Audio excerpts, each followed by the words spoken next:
got a little strict.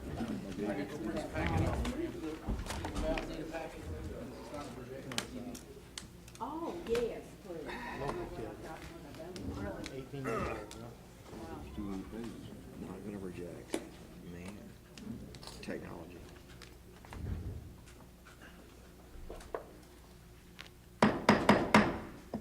Good afternoon, everyone. Glad to have everybody here. I do need to tell you, however, we are experiencing some IT situations. This will be the only TV that's going to be working tonight. So if any of you want to relocate, now's a good time. Either come up front or wherever you can see the thing.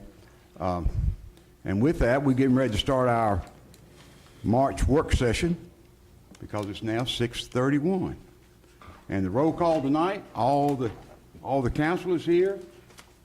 Mayor's here, Director of Finance is here, City Attorney's here, and the City Manager will be here shortly. So with that said, can we have a motion to approve the agenda? Okay, we have a motion. Do I have a second? Second. Okay, we have a motion and a second. All in favor say aye. Aye. Those opposed? Okay, the agenda is adopted. We'll move in right now into what many of you are here to talk about, I guess. And that will be the Planning and Development Committee report. Lisa Newberry. Thank you, Mayor. We've got several items on the agenda tonight. So first up is item A, case number R24-034, Kittle Homes. And we've already had our public hearing, so we'd like to invite Zach back up to the podium and tell us, I guess, give us your presentation. Thank you, guys. Yes, my name is Zach Kittle. Do I need to tell my address? Is Lilburn, Georgia, 243 Cassius Drive, Lilburn, Georgia. I don't know if we can change the plan on the screen, but we're here today to rezone the property over at 4615 Atlanta Highway. It's 26 acres. We are leaving the first 2 parcels up there, first 2 acres that we're looking at. We're leaving those commercial and rezoning the rest of the property RM6. We're looking for 125 townhomes, which comes out to 5.2 units per acre. Typically, a townhome zoning is 10 to 12 units per acre, so we're trying to be half that, trying to make this a less dense of a neighborhood that we have. For the sewer on site, we are actually having to upgrade the pump stations that are there. I believe the upgrade we talked was $360,000 for the upgrade. We're only using 11% of that pump station. So with 11% of that pump station, we're offering to pay half of it. So $180,000 I'm putting towards the pump station. I know they are, they're pumps, I think, from Germany or something like that right now that aren't working very well. So we're willing to upgrade that. You can see our site. You can see our site plan since the screen's not working real well. We left the 2 parcels commercial, the 125 townhomes. We still have a lot of open space. We have a dog park. Over here at the Cowan Road, I know traffic has been a big deal on this site, is what everybody's been talking about. Over here on Cowan Road, we're making this a fire entrance for life safety. What we're doing on that also is having it where it is a regular DOT standard road. So that way people can access the dog park and have parking there, but also make it clear for fire trucks and everything going there, of course. Cowan Drive has been a problem. I know that we've talked to the residents over there, and the road is really not fit for any type of traffic coming onto it. And I know it needs upgrades in the future, so we're trying to prevent traffic from coming on there besides just a fire truck or anything for there to see. Right now, the property is zoned CH, which we could keep it CH. We do have a plan for CH. We have 18 commercial parcels on the property for CH. Actually, we could put more, but we have a big property that could go in the back.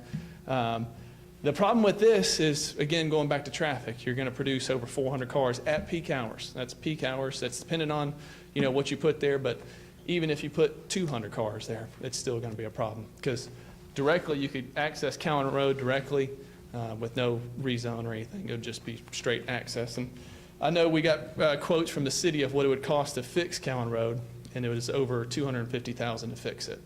And so I know that's a big expense that the city doesn't want to have at the moment. So we would like to keep it rezoned residential. As for the townhomes themselves, they'll be 3 bedrooms, 2.5 baths. We're planning on using a similar plan as our award-winning townhomes that we did in Lilburn. We want to keep them in the 300s. This is kind of what the fronts would look like. They're all going to have little porches and stoops and everything. That way they can come out and have a sidewalk. Of course, they'll have landscape and everything up front. All the drives are in the back, so you won't see any garages or anything when you come into the property, which is pretty good, having all the rear loaded as you can. With this project, we're trying to have it where we're hitting that middle level to starter home housing for my generation, the millennials here.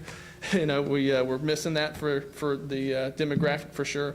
We are still 6 million short in the 6 million homes short in America, so we're trying to at least add more housing to it, but not go over the top, not, you know, putting 8 to 10 units per acre. So we're trying to do it responsibly in that time. But I appreciate you guys considering this. We'd love to have any questions you have, anything on it. Any questions? A couple. Just what you just said, the 5.2 units per acre? Yes, ma'am. Is that the buildable acres, or does that include the entire acre?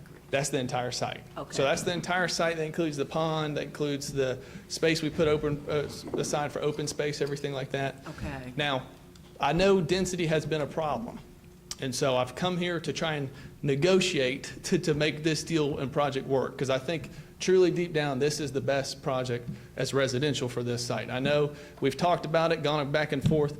If we do commercial, we're going to flood the streets. And with the Growers Outlet there and Cowan Road, it will be an absolute disaster. And I don't want that to happen. So what I'm willing to talk to you guys tonight about is, instead of me doing 125 townhomes, is coming back and saying, let's do 94 townhomes. We're doing 94 townhomes in the back and 16 houses up front.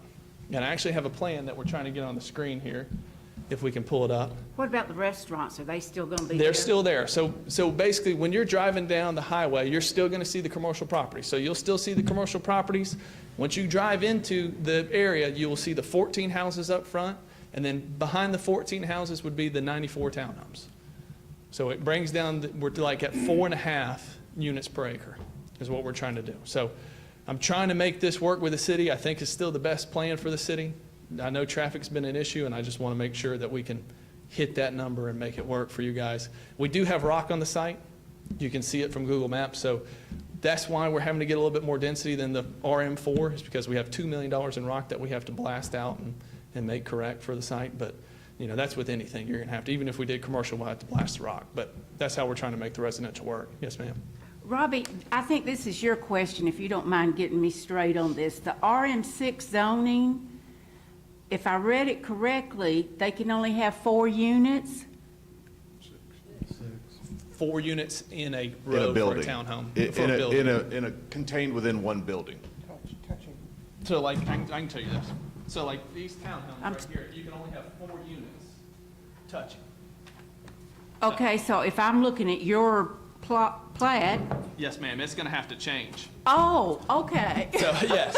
I So- thought, well, I'm really confused You now. see how like this building right here is like 6 units? I would have to take 2 of those units off and just. Okay, that's, So it has to change. all right. And I'm used to, and this is, when we designed our site plan, we're used to, you could do in Gwinnett County, I think up to 8 units in a row. So with you guys in your zoning, we've had to change it where you can only do 4, which is good, because then you got 2 interior units and 2 exterior units. So it's So you'll have more buildings, I will. with fewer units in the buildings? Correct. Yes, Okay. ma'am. How many more buildings will you have? Do you know? It's up there right there. You can see. So I we, can't s- I let me see, can't 1, 2. Sorry.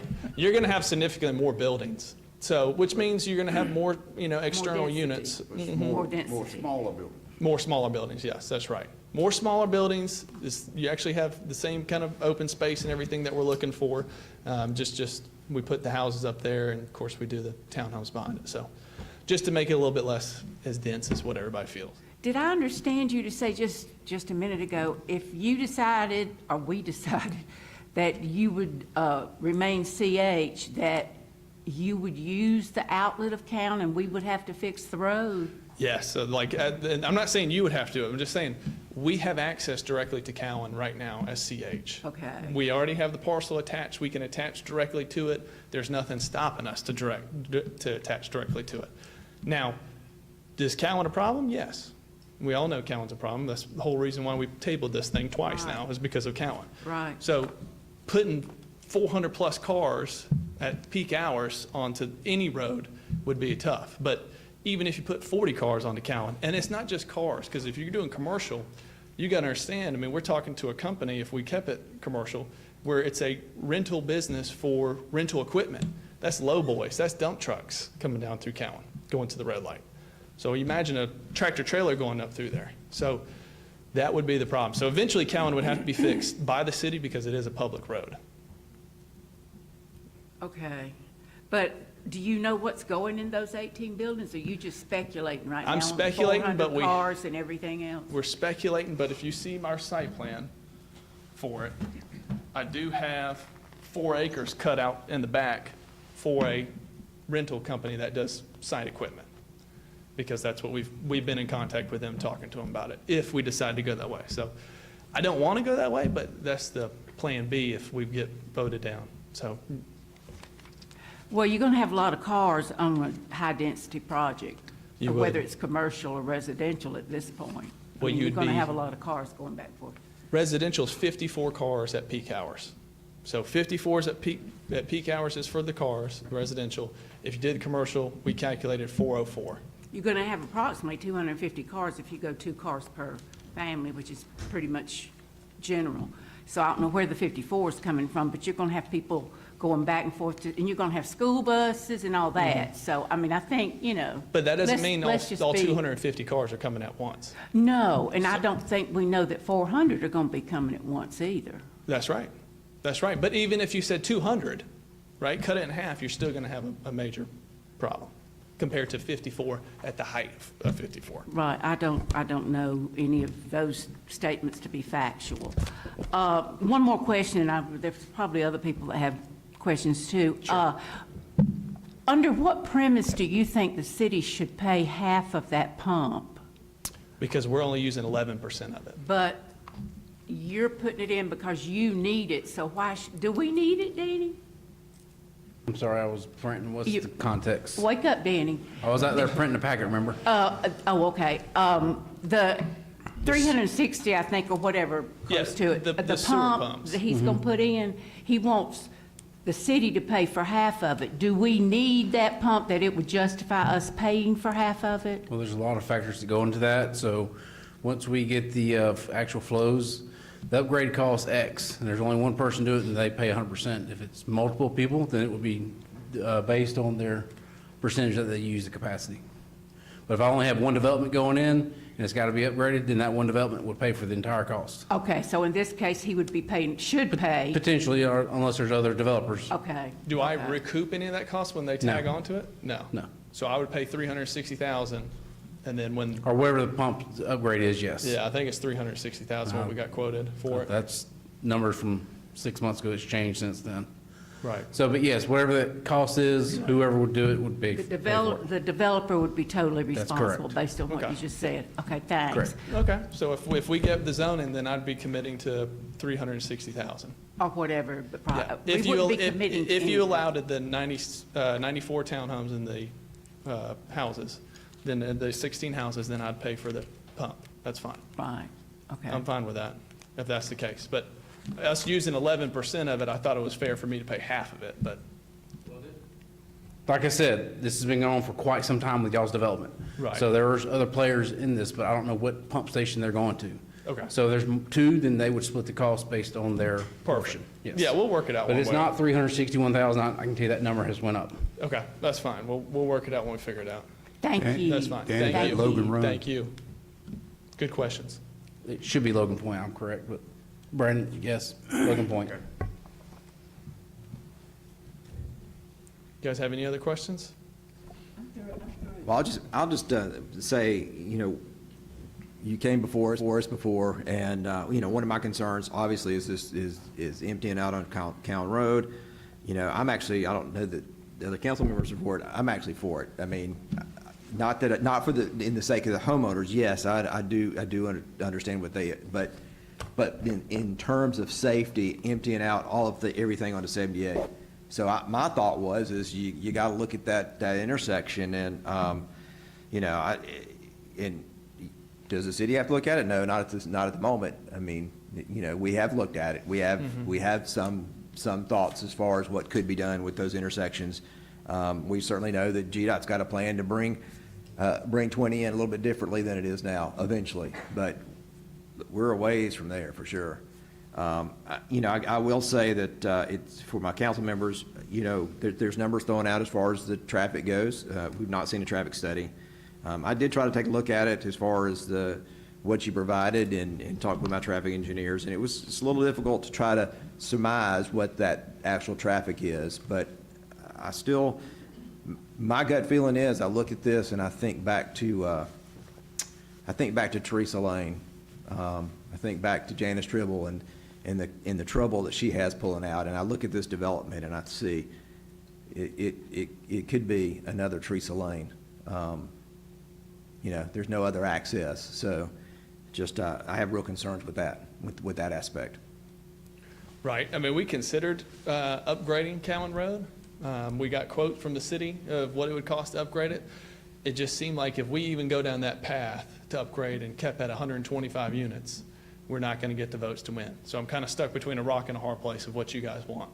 It's one of those deals where I can't choose one or the other. So I need to be directed by you guys what you want. I mean, I agree. I think if you had Cowan Road completely upgraded, perfect, then yes, that's the best road to dump traffic out on, because then people can turn left at the red light for safety. I mean, that's 100% what I think. But we had a problem with getting through committee for the people of Cowan Road. So I think the best thing to do is to keep it as a fire lane like it is now.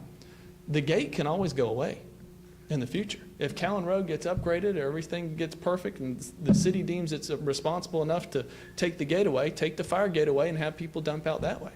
That's one way to do it. But if we leave it the way it is right now with commercial, then you dump out to it right now immediately how it is designed. And again, we talked about that. I don't think it's up to par for it. But I mean, our traffic, just so you know, our traffic study, we didn't pull this out of thin air in any way whatsoever.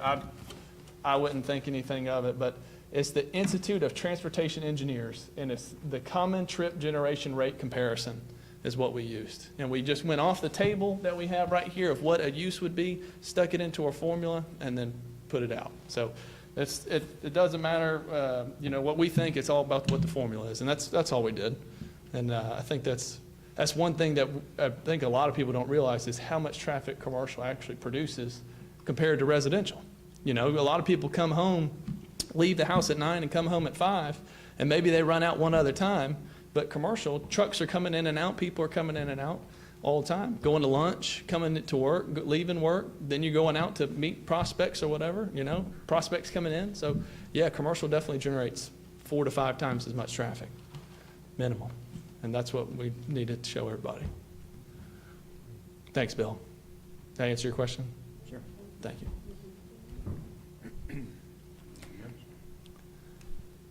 Anybody else? Brandon?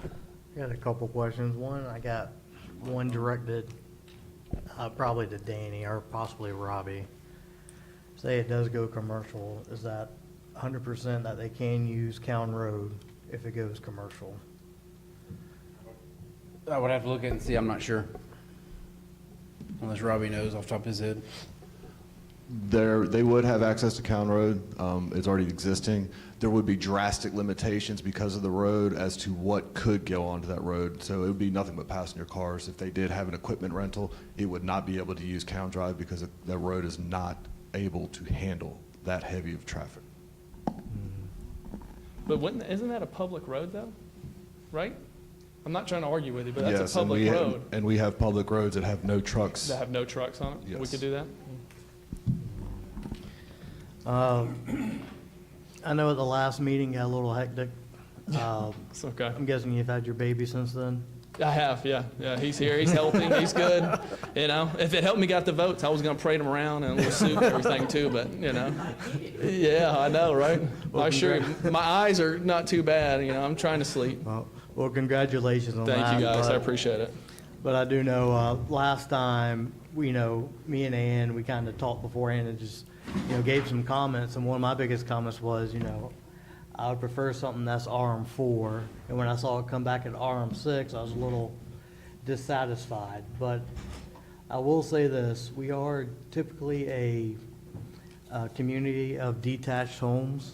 And I do think that's a pretty good compromise, having those up there in the front to kind of blend.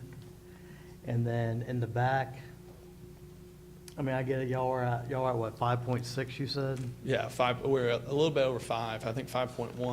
So we brought it 5.1, down to so y'all about came down 4.5. 0.6. Yeah. So what was so I didn't do the math, what was the unit loss or We lost 15 units. 15 So units? 15 we took off there. And it's not really the unit, it's the development cost that we're losing. Yeah, That's I was the just main thinking thing that about we're that. losing here, because the way I'm looking at it, that's $100,000 per unit that you're gonna spend developing this site. So when we lose 15 units, that's 1.5 million we lose in development costs. I'm not looking at profit or anything like that. That gets added to the other units on the site that has to do it. So that's why we went with the houses, because I think the houses can make it up a little bit. It's kind of a fair trade-off to do it. I'm not asking for 4 units. I know you guys are asking for 4 units. I'm not asking for 5, so I said let's kind of meet in the middle at 4.5 and try and make this deal work where traffic is at least controlled by you guys. That'd be the point. So I do like this plan better. I do think with that road going to Cowan, being the width that is gonna be now,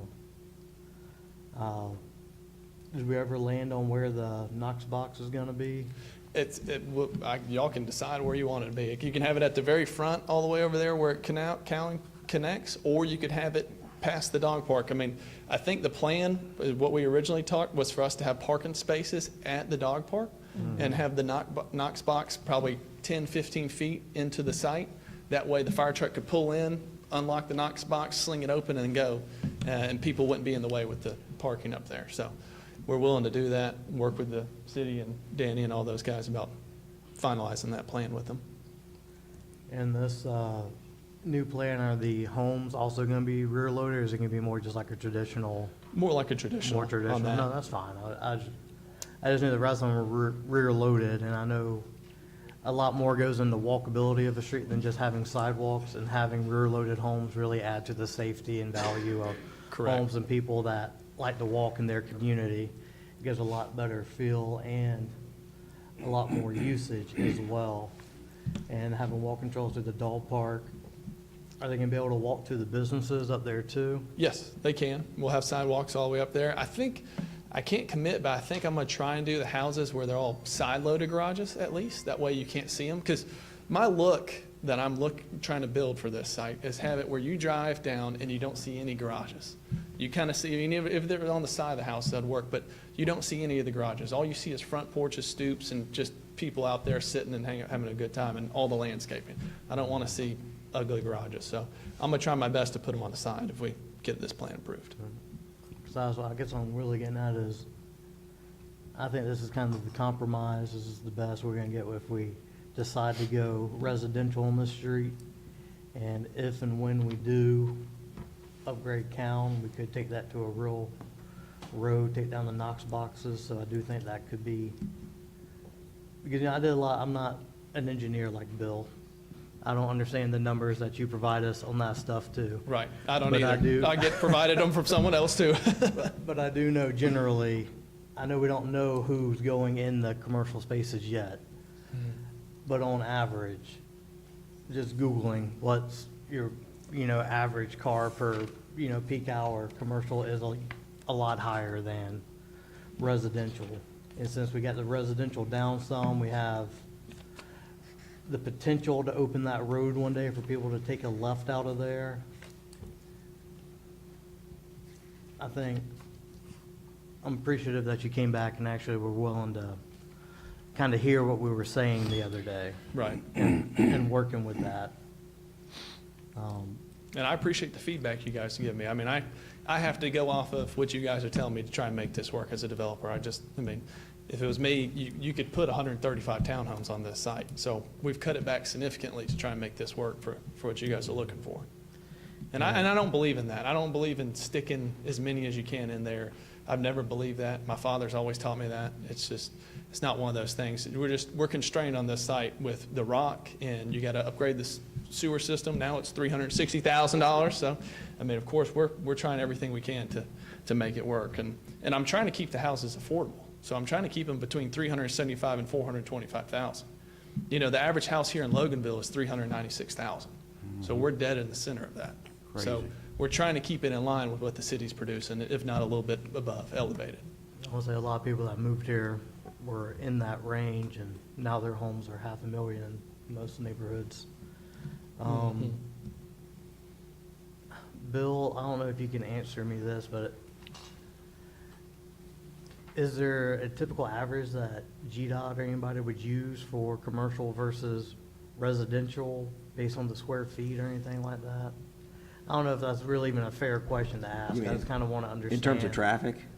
Yeah, about. Well, I mean, just like Zach was saying, I mean, you pull it from these ITE data, and it's for every type of business. And that's why I said we looked at it. It's like you have to estimate, okay, well, is this commercial?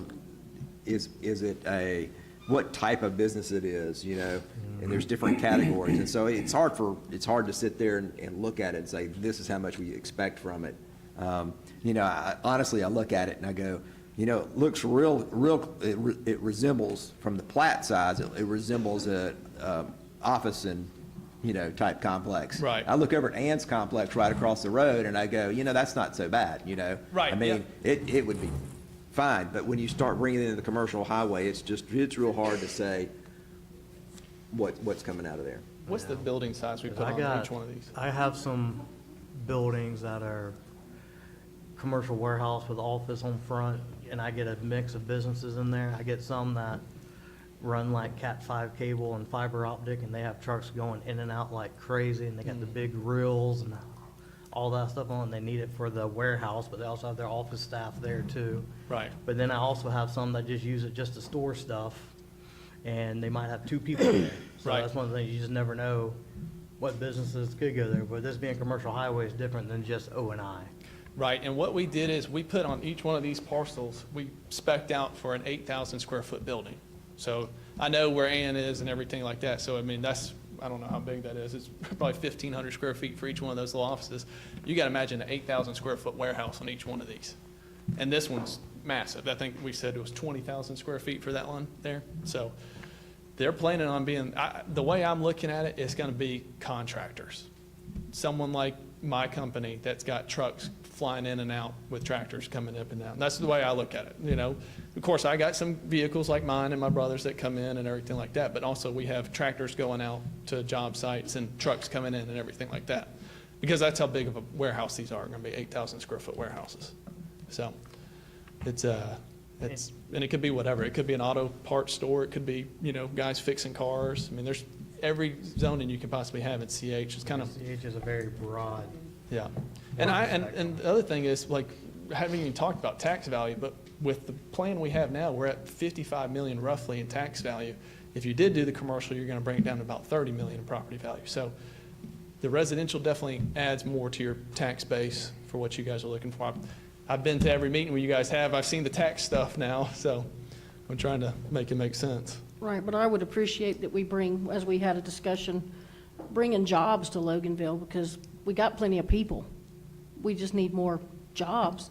So I would, you know, be more inclined to the commercial, because you're going to be bringing jobs and people that are going to spend their, you know, buying gas and doing the things. So I'm leaning more towards the commercial end of that. Well, I remember you saying that you guys are looking for restaurants, and you're not going to get restaurants without people living here that Oh, we are have plenty younger. of people. Yeah, I think that's the thing. I mean, if you wanted a Longhorns or something that we've all been looking for here in the time in the area, I mean, you're going to have that younger generation that's willing to go out and spend money and go out there and put some life into those restaurants and everything that you see. And I think a neighborhood like this would be a good start to it for sure, especially for Loganville. Zach, just if you would. Yes, sir. With this change to 109 units, 110. Oh, yeah, 110. okay. Sorry. Are they all still going to be back garages and all that? All the townhomes are going to be rear loaded, yes. So they'll all have alleyways. You won't see anything. It'll just be the front porch that you see when you drive down the main road. The houses, I'm going to try and make them side loaded so you won't see them. Just so, because I think just seeing a garage is ugly. So have them as side loaded as much as I can. If I can physically do it, I will. But that way, so it all looks cohesive is what I'm trying to achieve. Yes, Okay. sir. And I know I remember talking to you about Cowan Road and the dangers of Cowan Road. So I think the residential prevents people going on to Cowan Road that we talked about earlier, so. I still don't like it. Huh? Don't At least like it's either- one fire I don't truck. like either plan, but. I think it's far more dangerous to go out the front than Cowan Road. I don't know. I've seen Cowan Road. Cowan Road is rough.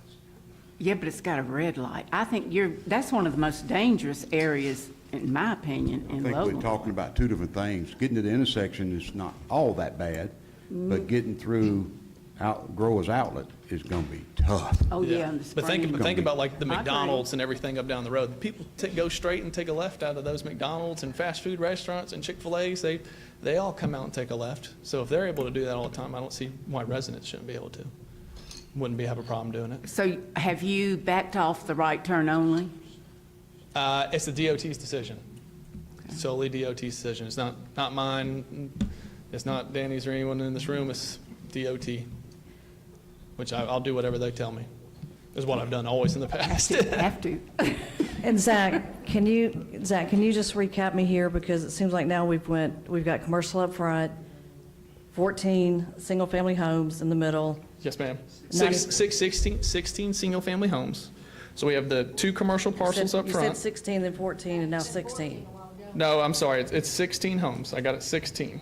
Okay, and then- 6, And then 94 townhomes in and the back. 94 townhomes. So that puts me So- at 110. Yeah, so what I'm thinking is, it sounds like we are evolving into a PUV. So why is this not a PUV?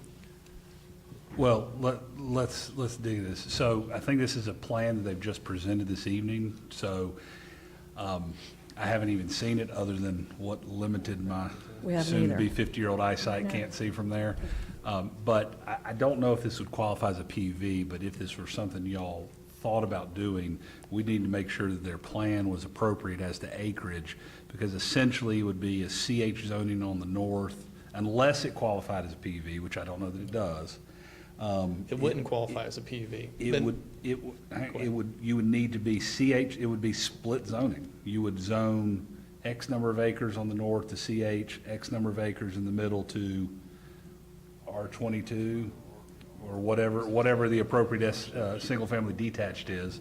I'm assuming their engineers already have that data, that they would need to provide that data to you. And then the dirt to the south to the townhome or the multifamily, the RM6 zoning. So that's what it sounds like their alternative presentation, that's what they're asking for. But they need to tell you what they're asking for. So the 2 parcels up front, we're not rezoning. They're staying CH. So those we're not even touching. We're just showing you on the plan, that's what they're staying as CH. So they're staying CH. All we're doing is rezoning RM6, I guess is what it technically be called, from the end of those commercial parcels all the way back.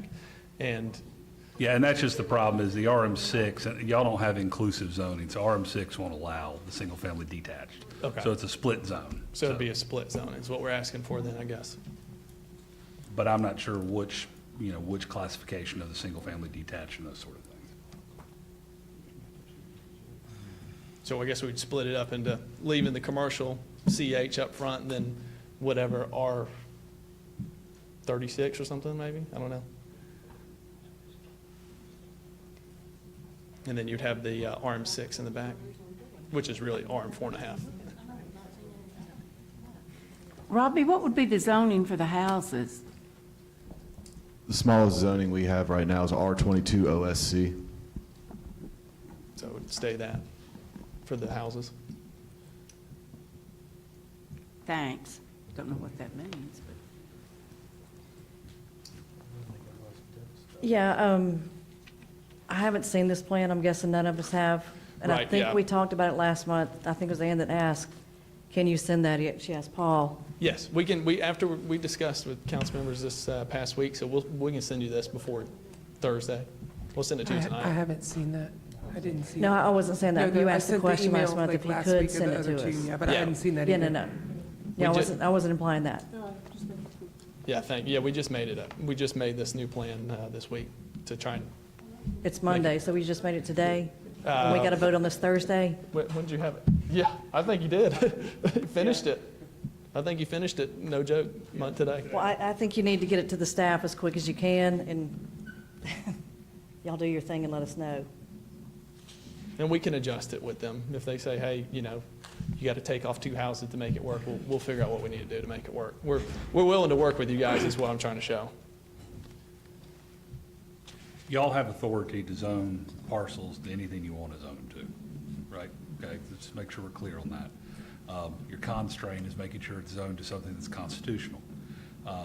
Now, if y'all are entertaining this, the directive that I'm going to give to the applicant and give to y'all and the staff, which we all know is it's got to be exacting. We need to know what it is. So the 4 corners of the dirt that you're going to zone to some lesser, what we call lesser included zoning classification, a less dense, single-family detached, that would need to be clearly identified, and it would need to comport with whatever the zoning metrics are for that zoning classification.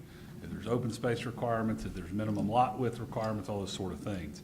This isn't a planned development district or a PUV or a PUD or any of those sort of things. They didn't apply for it under that. I don't think staff is analyzing under that. So if there's just a straight, single-family detached zoning classification that could work for what I'll call the middle housing, and then the RM6 and below, then you've got to know what your zoning motion is, should one choose to make a zoning motion to approve any sort of lesser included zoning.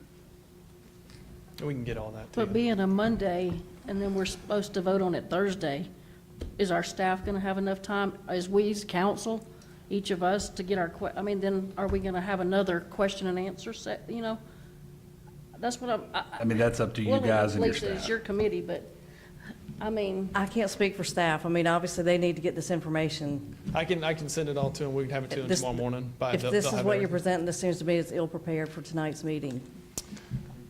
Well, we created it this morning trying to appease everybody. That's it. I mean, that's all it is. I mean, we've pushed this thing down the line. We've tried to get But council we need to see it, and they need to see it. Right. I agree 100%. We're just getting feedback from you guys, and I'm trying to make it work. That's it. And I think the alternative is a lot worse than this, so, for the community. But What happened to the recycling plant? we're going to stay with commercial where you have the 18 parcels. It's just easier to do it that way.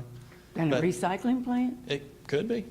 I don't know. I don't build. It's part of the zoning, so yeah, you could have it still there.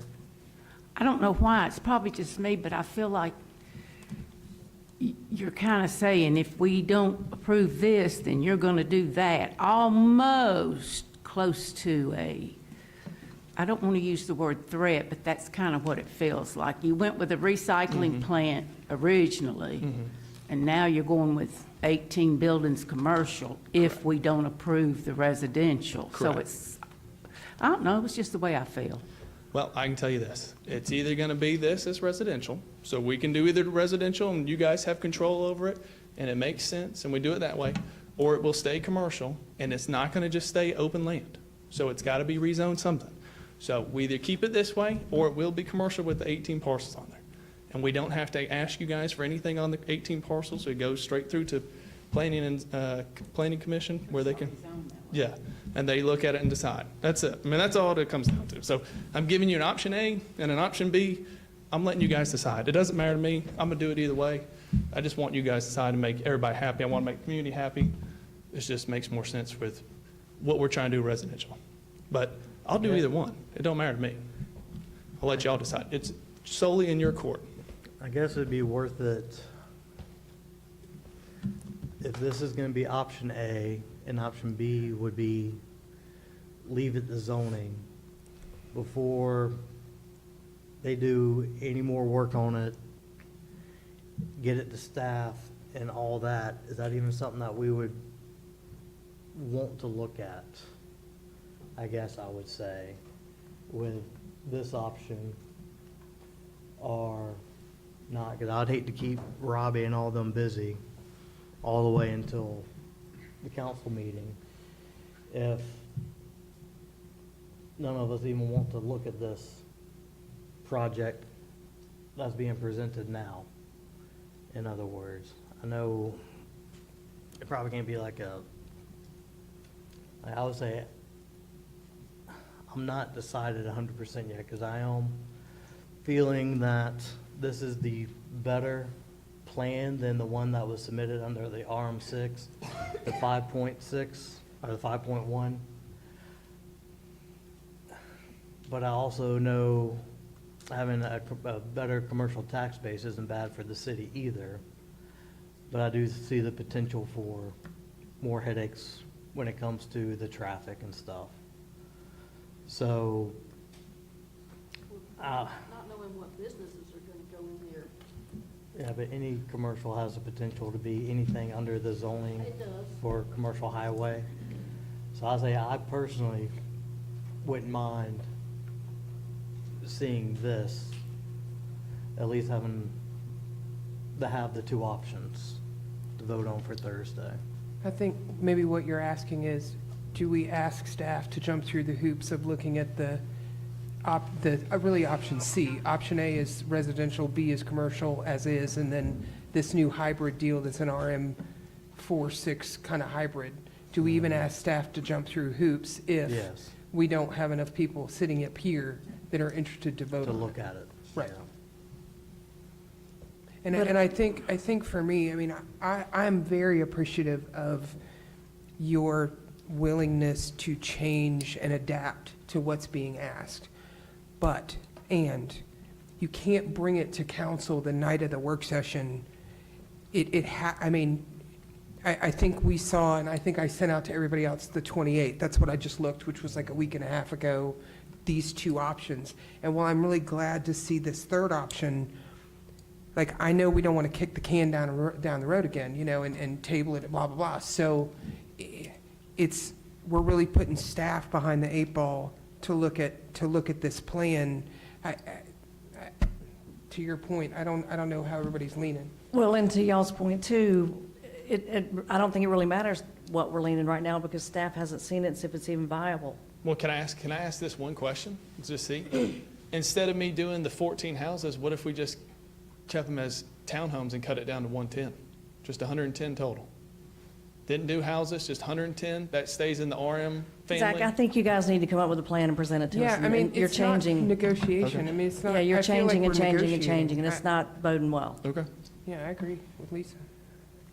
Robbie, how do you feel with this timeline? I work at the pleasure of the mayor and council, and will do whatever's asked of me. I understand that, but Promote that boy. is it conceivable we could have something by Wednesday to give everybody time to at least take a look at it and make sure that this is where we want to head or not? I mean, it would depend on how quickly they could turn it around. The biggest concern naturally is the houses. It would have to comply with the R22 OSC overlay conditions, so that would probably impact his final number. But at the end of the day, I mean, staff will do whatever's asked of it. That was sort of a staged answer to start with, wasn't it? Zach, you said something about, what about just 110, right? What would 110 be? Just 110 townhomes. is No, what oh, sorry. I know. What would that zoning be? Would it be RM4? RM6. It'd still be RM6, but it'd be 4.5 units an acre. So I just said, hey, and if we don't want to have to jump through all these hoops for the residential houses and everything, and jump through staff and everything like that, instead, just cut it down from houses to just townhomes, if that's what the city would want, and then just leave it at 110 units. That's 4.5 units an acre. That makes everybody's life easier. We don't have to come up with a new plan. I just take off 15 units and just leave them townhomes. That's the only thing I was making a suggestion of, instead of Just saying, tell hey, you, Zach, where I stand. May not get to vote, but I understand that. But I would love to have those houses. I don't want anything to open up Cowan Drive to a damn bunch of traffic. Not willing to do that. it'd be the same amount of traffic either way, for houses or for the townhomes. The same unit type of deal. It's just, hey, instead of us having to jump through the zoning hoops for I know, housing. I'm talking about versus commercial, conceivable commercial. Correct. Yeah, I agree with you. I'm in your camp. I'm not interested in killing somebody, I'm just not. I'm in the same camp as you, sir. So that would just come as a form of a condition, just say, cap me at I'll have 110, 110 units, and that's it. Just cap me at that, and just, we'll leave it all That'd be townhomes. simple and easy. I would make my life a heck of a lot easier. I only have to do the plans for the townhomes and not for houses. I'm fine with that. Well, in all fairness, we didn't make your life miserable on this. You go get them. No comment on that. No, I'm just kidding. I got a question, money-wise. Yes, ma'am. You said it would be about $250,000 to redo Cowan Road. That's right. That's what the quote I got from, I believe it was Robbie on. If roughly. you wanted to build it out like you wanted to build it out originally, how much are you losing, or if you're losing money doing the 110 versus, in other words, would it be beneficial to spend the 250 and make the money on the 100 and whatever it was originally? Does that make sense? Yes, ma'am, it does. Okay. No, it's like saying, if you guys gave me the 125 townhomes, right, the original zoning, would I fix Cowan Road? Right. Yes, I would. Danny, just to alleviate simple. some concern, Yeah. I from my would. experience, $250,000 won't touch making Cowan Road a damn good road. I don't know where that figure came from, Robbie. That figure was just to widen the road along their property line. So from. How the widen it, how far? A foot on each side, or, you remember? Cletus came up with that number, so I'm not 100% certain off the top of my head, but I do know that it was contained within the limitations of their property that abut Cowan Drive. If you get So it you done for wouldn't that, go I'd be- down to the end of Cowan Drive? Well, that makes kind of good sense. Just all It's the way to where my drive is. where your property affected. Yes, ma'am. That makes sense, actually. For you, it makes sense. Yeah. So I mean, answering your question, yes. If you gave me the full 125, I'd fix the road for the city. So that's another option. There you go. I know. I'm giving you guys all the options. Y'all decide, you know? I think the way this works is you fill out an application and present your plan. If we vote, we just don't keep going back and forth I and know. negotiating and coming up with multiple plans. It just makes me feel like I'm not really sure what the end product's going to be because there's been so much change on this.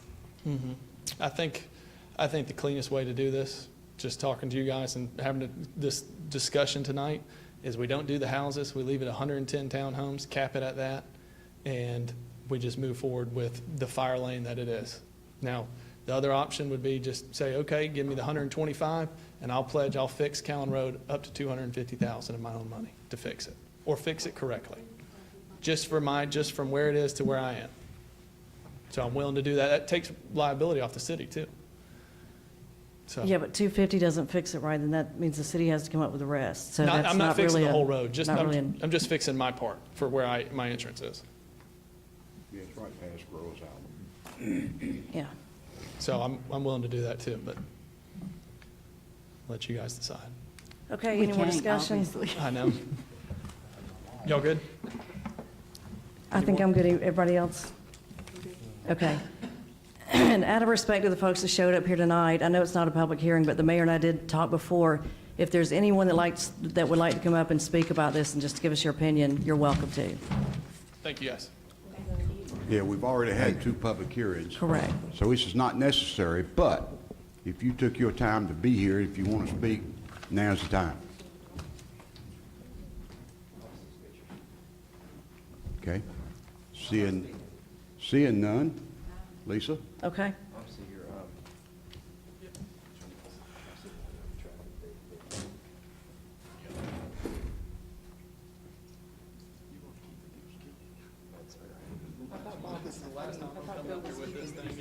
I do too. No, well, you want to put your face right. Exactly.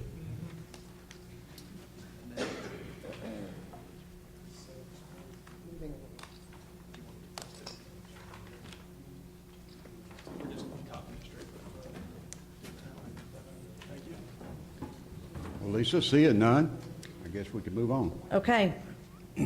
Bill is done with his. All right, next on the agenda is item B, 2B.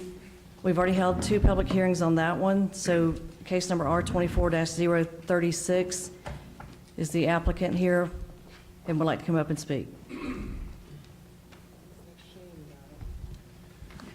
Yeah.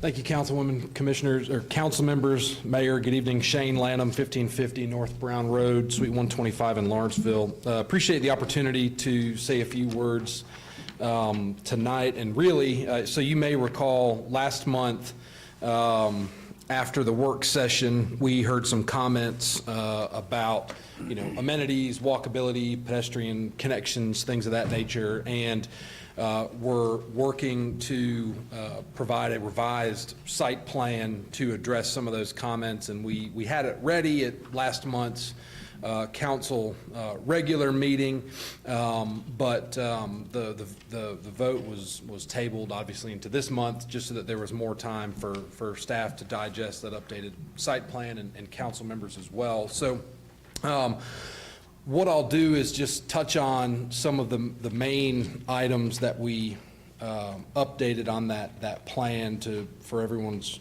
recollection. The first was increasing the driveway length. So the idea would be to have a longer driveway as measured from the back of the sidewalk to the face of the garage door, that you could have long vehicles park in the driveway and not hang out over the sidewalks. We're 25 feet from the back of the sidewalk to the face of the garage door, to give room for vehicles to be parked in the road. And we also added, there are 4-foot sidewalks internal to the development. That was something to try to touch on the walkability. So we have sidewalks on both sides of internal streets. Those are 4 foot wide. And then along external right-of-way, along Pecan Street, those are 5 feet wide. We also added on the western side of the property, so it's adjacent to lot 28, which is hard to make out from here, but if you're looking at this site plan, where there's some parallel spaces in the sort of westernmost curve, at the bottom of that is a pedestrian trail that we would propose to make a connection to that adjacent commercial development. So that would give us access. There's a chicken salad chick in there. I think there's a Chipotle in there. So, and then of course there's other commercial uses along Highway 78, but that would provide a convenient pedestrian direct connection to that adjacent commercial. So if folks are, I always try to envision these things. How are people going to use that area, use that connection? Somebody may want to, if they work here in town, they want to run home at lunch and let the dogs out or take the dog for a walk. You've got the open space in the back where we could have, dog walking areas, little pocket parks. And then you could walk next door to the Chipotle, get a burrito, take it home, or take it back to the pavilion, sit out at a picnic table, if the weather's nice, things like that. But the idea there is to try to provide something that not just addresses some of those, housing policies that are in the comprehensive plan, but is complementary to commercial areas and can work in harmony with those adjacent uses. And so that's part of what creates the interesting context for this property. Is we're adjacent on 3 sides to existing commercial uses. We've got the post office to the southeast, we've got that chicken salad chick, and I think there's like an oil change place and another I think restaurant and retail use over there. And then on the northwest side is that big, really power center. A big commercial shopping center in there. I think that's a Dick's, if my memory serves. But, although the property is zoned CH, we think this is probably a better use. Access is tricky here, so access out to 78 is tricky at best, I think. And so really the primary access that we've shown it here, vehicular access, that is from Pecan. And we think that, the other, thing, land planning type of thing that this development, can accomplish is trying to be a transitional use, right? So we're stepping down off of Highway 78, coming down off of the commercial. It's difficult because we've got, commercial uses on our sides and we're transitioning going this way, but it is kind of a step down, moving to the east and the northeast into more kind of bigger residential blocks. We also added some more guest parking spaces. So there's several areas, or a few areas, where we have some on-street parallel parking spaces. Those are several of those are located at the mail kiosk, so it's easy and convenient for folks that want to stop and get their mail when they're coming home or leaving, whatever they establish as their routine, but also just for visitors from time to time, having people over for dinner or, Bible study or whatever. Folks have convenient guest parking spread throughout the development for their use. We did remove a hammerhead turnaround, which was on a previous version of the site plan over by the stormwater. We got rid of that. And we also added, I think, a detail on the site plan that the proposed minimum square footage of homes would be 1,600 square feet. So that exceeds code. We'd be happy to agree to that as a zoning condition. I think code is 1,200 for a 3-bedroom. And what we also wanted to do was call out some of the landscaping areas that we were trying to establish along Pecan Street. So, I think there's, one aspect of landscaping is just aesthetics, to try to make it attractive visually, but you can use landscaping to also sort of soften a visual impact of a land use. So there's some overlap there. It's a Venn diagram, but you can serve those two purposes. And so we think with that 35-foot setback of the lots off of the right-of-way of Pecan Street, which would include what we show on the site plan as a 10-foot landscape strip, there's a good, decently wide area there where you could have landscaping, ornamentals, shrubs, trees, things of that nature that serve the purpose of, one, making that segment of Pecan Street visually attractive with that landscaping and decorative fencing, but it also softens the visual impact of the residential development because it's not just looking at people's backyards, it's screened from the road. People driving through can't just look onto somebody's porch and see all the things that people do on their back porches. But then also in that rear westernmost part of the property, we really tried to amenitize that and do something with that space instead of just having it blank. And so we've got planned there a mail kiosk, and this is all labeled on the site plan, but a mail kiosk that I mentioned before, a dog park type of area that could, a lot of times you'll see just some fencing that goes in those areas. We are also planning to, weave some sort of walking trails around that area. And you could have, park benches, little pedestrian amenities like benches and those, dog, I don't know what they're called, but a little station that's got little, the bags you got to walk around your dog with and that sort of thing, a little trash can to throw all that stuff away. But also a pavilion. And so that the big idea is there, the pavilion would sort of be the star of the show in that area where people could gather and sit down and talk to each other and, sit at a picnic table and enjoy a meal or a cup of coffee or whatever the case may be. But to try to be an amenity for people who just want to walk around their neighborhood, people that want to walk their dog to the dog park, people that want to get the mail, sit down and go through it and then throw their junk mail away, or people that want to get food at a restaurant nearby, not eat in the restaurant and just come back to a little more kind of peaceful setting. We think there's a lot of opportunity to provide that opportunity in that portion of the property. And so appreciate y'all considering this. We appreciate the tabling to give more time to consider that updated site plan. And I'd be happy to answer any questions that y'all may have. Go ahead. Any questions? So Go ahead. you've mentioned the landscaping or whatever along Pecan Street. I think one of the things that I brought up before was, obviously you're gonna have that landscaping beyond that detention pond, but I thought we were gonna get to see something that kind of shows how you're gonna blend that detention pond in. So I think what we would propose to do there would be probably evergreen shrubs. I think treeform hollies, those dwarf magnolias are two species that I think are really good at providing that type of screening. So I think we'd be, if the desire was for I want a landscape plan that shows me the proposed species. We don't have that, but I think,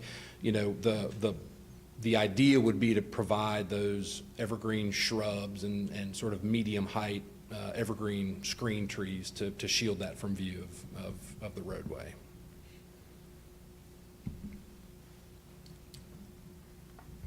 Any other questions? Shane? Yes, sir. You're telling us that you're going to have access to those restaurants on 78, correct? Yeah, we would provide a pedestrian connection through there, so not for cars. It's kind of an interesting situation. So that piece in the rear, we show it as white on this site plan. That's a stormwater pond for that commercial.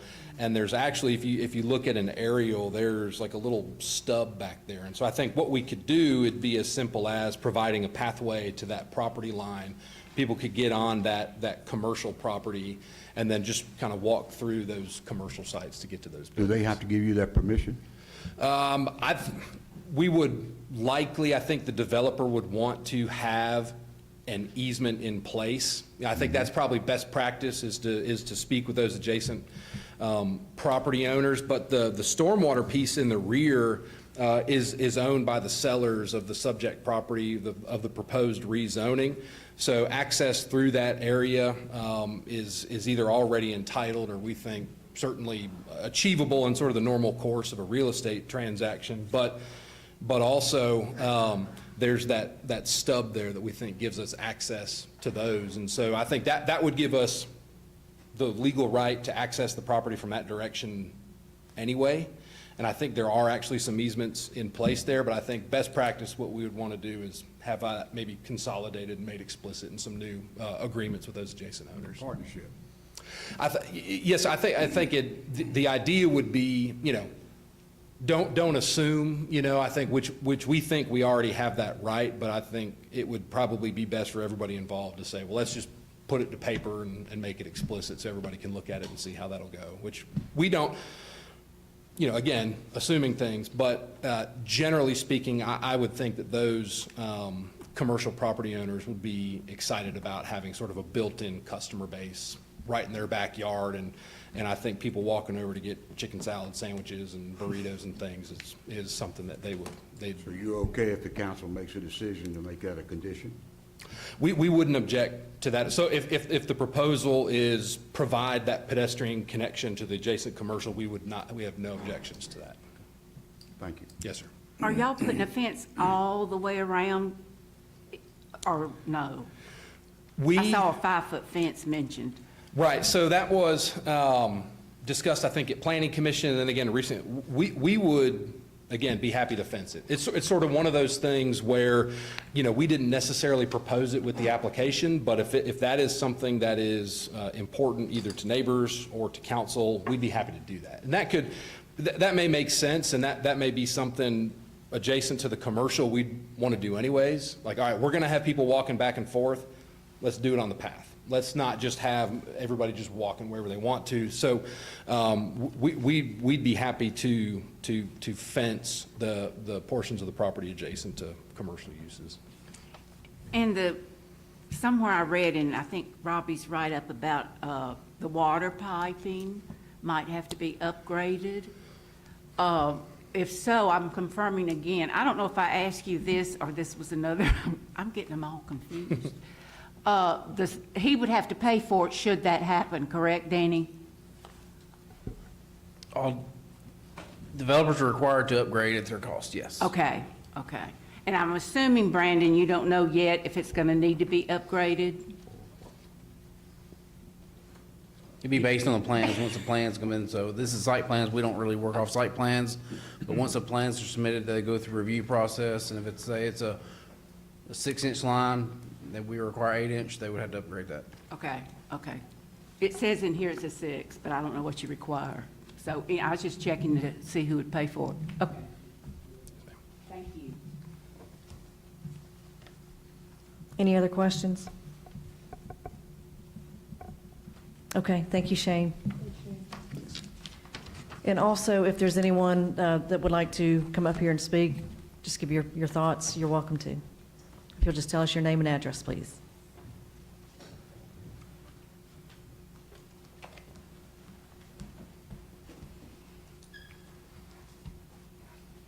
Hang on, get my notes out. Hello, my name is Sophia Nunes Williams. I live at 4235 Pecan Street, the Walton side. Sorry, this is actually my second time seeing you, sir. I was at Tuck Farm, so nice to see you again. And it's really refreshing to hear you say walking ability again. I'm gonna ask what I asked last time. Have you walked to that area? I actually live within walking distance of this particular development, so of course, I have to cross over the ever dangerous Line Street to get to Pecan Street, or that side of Pecan Street anyways.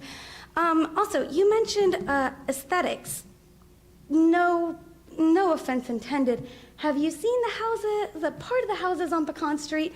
I'm wondering who is going to want to purchase a home next to not only dilapidated buildings, okay, that are in serious need of upkeep, but also offenders, registered offenders, who will have the pleasure of having to introduce themselves to how many townhomes? Also, I know it's not Walton County and my kids don't go to Gwinnett County schools, but I do care about Gwinnett County schools because I was a Gwinnett County school kid. So I asked, just like last time, what is this going to do for the schools? And not to be like this, saying trailers is an answer isn't gonna cut it this time. Schools for Loganville need improvement. Traffic for Loganville need improvement, both Walton and Gwinnett side. So how is it that this development, on a side that already needs help as it is, there are literally screech marks on the road from rally races, honestly. There's already on-road parking. There's already cars parked on the road, as it is. So how is adding more on that road going to help the city of Loganville on both sides? Thank you. Anyone else?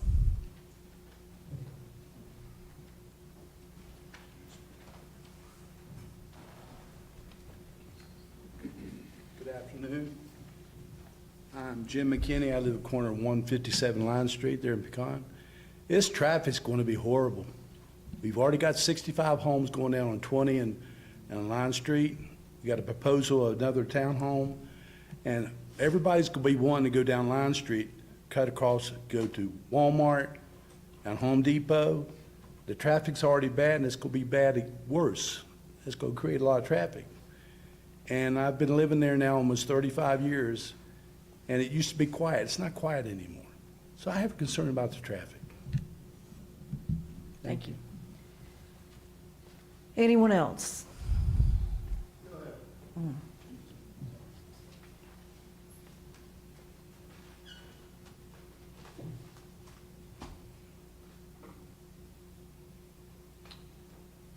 My name is Wanda Lackey. I live at 4114 Pecan Street, directly across from where the 13 acres is that connects with the food mart, you know, restaurants and things.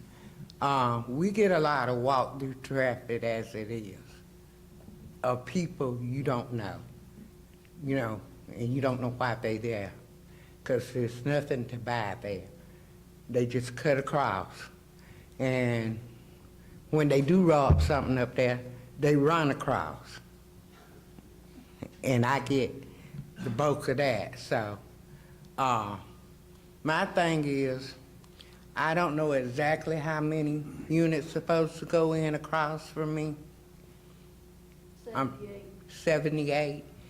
You got 78 there, 44 next to the church, 65 at the end of the street, over 200 units of people moving in this small area all at once. It would be okay if it had been planned for the streets and stuff. Line Street is just off as it is. And Brand is a cut-through street now where you have to sit there sometime 15 minutes to get out. I'm not saying change is not good, but it should be planned for. And last time he said DOT had made no plans for Line Street at all. 20 and 78 already backed up. And you want to dump 78 more unit of people on Pecan Street that feeds into Line Street? It don't make any kind of sense. And like the lady said, Loganville got plenty of people. We don't need no people. We need jobs and transportation for people to move that are already here. And as long as you build, they will keep coming. And we're not making any progress. The traffic between 2 and 3 o'clock is horrible. I don't care where you're going. You can go to the grocery store, you can't get back home to cook it, so you just bind up. But I spoke my piece. Thank you, Ms. Lackey. Anyone else?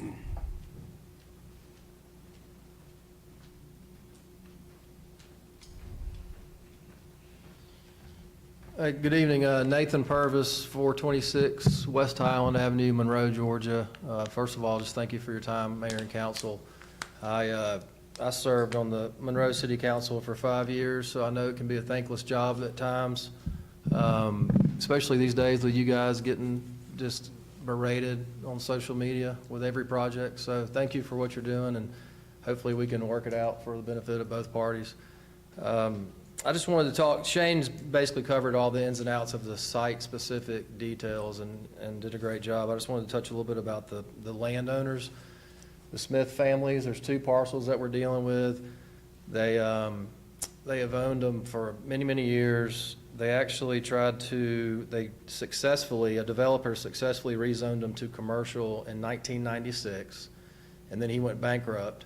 And they've been just kind of stuck with it ever since then, trying to sell it and paying pretty hefty property taxes. I think it's, when you include Gwinnett and the city of Loganville, it's up over $500,000 over that time period, and they've just been unable to sell it. And there's a few reasons why. Access is limited, as Shane said. We do think we have an easement coming through the property that's already been formally recorded, but of course that would need to be fine-tuned as it should be. But we have a ready, willing, and able developer who's spent 30-plus years in Gwinnett County, very successful career. Walker Anderson Homes is a subsidiary of Bowen Homes. Bowen Family Homes is well known in Gwinnett. We have someone willing to do the project. We have it's certainly the highest and best use. If you were to go commercial, it's already commercial, but if you were to sell it as commercial, they wouldn't get near the money they may get if this works out for them. And again, if you I've heard talk of RM4, which would take it from 78 units down to about 50. Again, that only really hurts the seller. I mean, it cuts the value of the property in roughly half. So my suggestion is, it seems as if the city has a lot on their plate. I've been reading about it. In fact, it was in the Walton Tribune today that you're more than likely in the very near future going to put some moratoriums in place and essentially rewrite the code, which we've been through in Monroe, and it takes a couple years. And if we do that, that's fine. It probably makes a lot of sense for you to do so. But the only folks that really hurt are the Smiths. They're going to have to sit back and wait another 3 years, if that, and they may lose their buyer. So I'm just asking you to consider them and their rights as a property owner. And I wouldn't have done this if I didn't really strongly feel that this is a great location for townhomes. I mean, literally, it's a down zone. I've heard it from several of your own council members tonight that commercial traffic is probably going to be more intense than residential. So for the neighbors that are concerned about traffic, this is probably the better option. And when you go and you go and rewrite the code and you come back with a form-based code like Monroe did, your density doesn't even really become an issue anymore. You're probably going to look at this site, someone's going to come along and say, let's do 10 units an acre, and you guys are going to say, great. Now, of course, there's going to be other things, other caveats to that zoning, but I really don't think this is about density. I think it's just more about townhomes in general. And today, I don't know what else people can buy. like my son's about to graduate from college in a year or so, single-family detached are $500,000. There's no way he can do it. So like townhomes or not, this site at this point in time for this family and for this city is the best fit that I can imagine. So I just ask you to take those things into consideration and appreciate your time. Okay, thank you, Nathan. All right, so anybody else? We are quickly running out of time.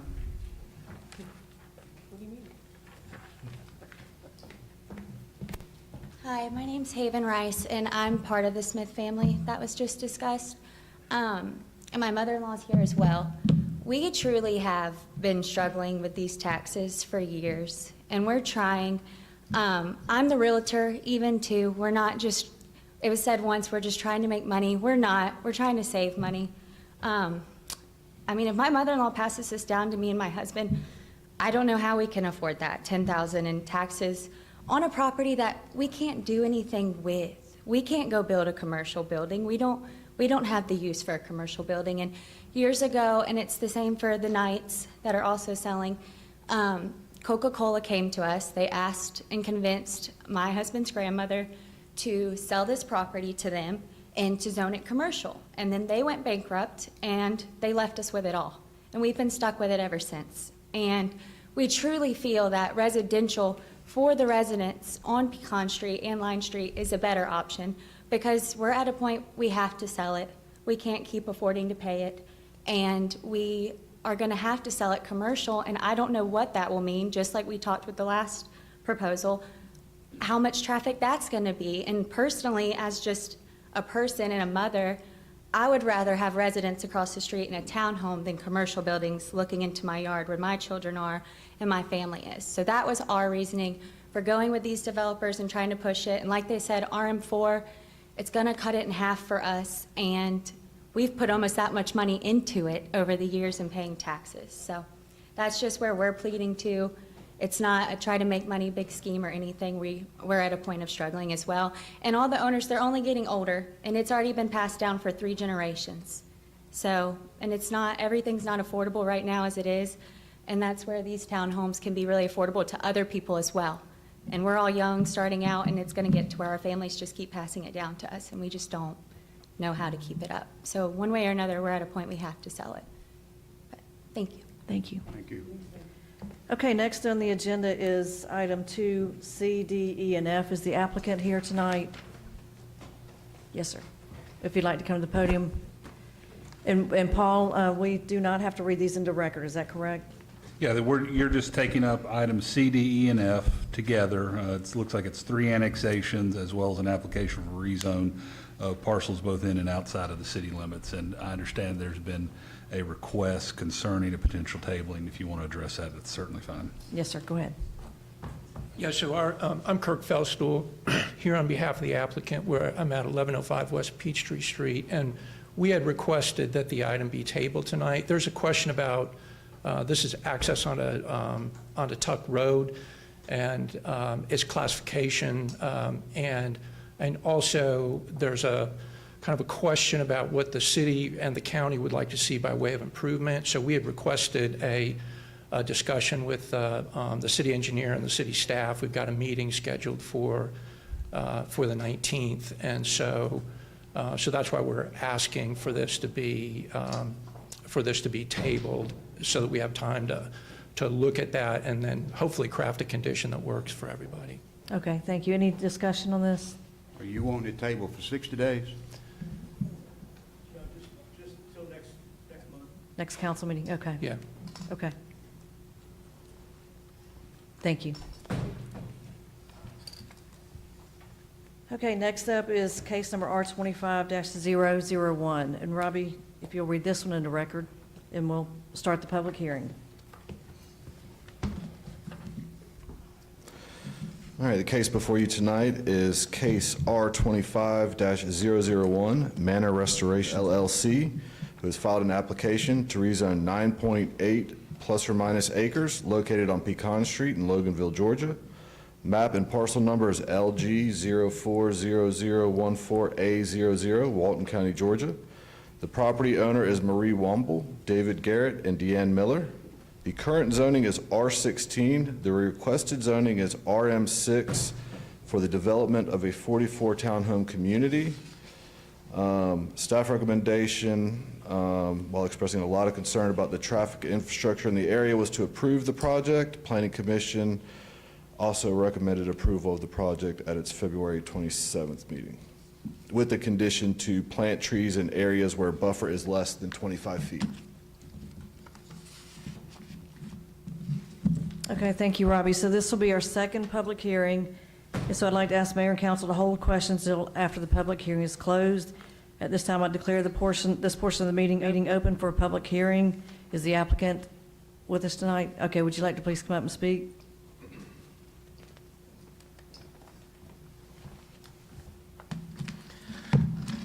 Good evening, council members.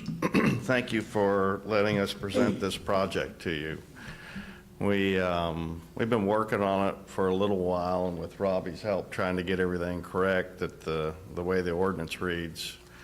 We looked at this project and we read the comprehensive plan that the city had put together, and we understood that there was a mixture of housing that was missing according to that plan. And we saw that we had commercial on one side of this property and we had residential on the other side, and we felt like townhomes would be a good transition from the commercial to the residential. One thing that we forgot to add to our application, and I brought 8 copies, I gave these to the Planning Commission, was a design guideline that we do typically with every development we do. We do a lot of developments in Cobb, Cherokee, Paulding, places like that. And what we like to do is we like to identify what the product is going to look like when we get done. Because a lot of times when we get done with it, we develop it, but we don't build it. But we want the product to look really nice and look really well. So, for example, we don't want to leave and have the builder come in and you have 44 townhomes that all look identical, just like a box that's painted. So we put these design guidelines, together, and these are designed to ensure that when we get done, that these homes will look good. And if I could, I'll pass this out to you all if you don't mind. And we'd like to make it a condition of zoning to have these attached to the zoning if we could. Thank you.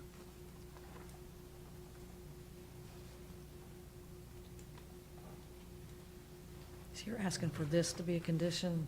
Yeah. I think it did get added to our packet.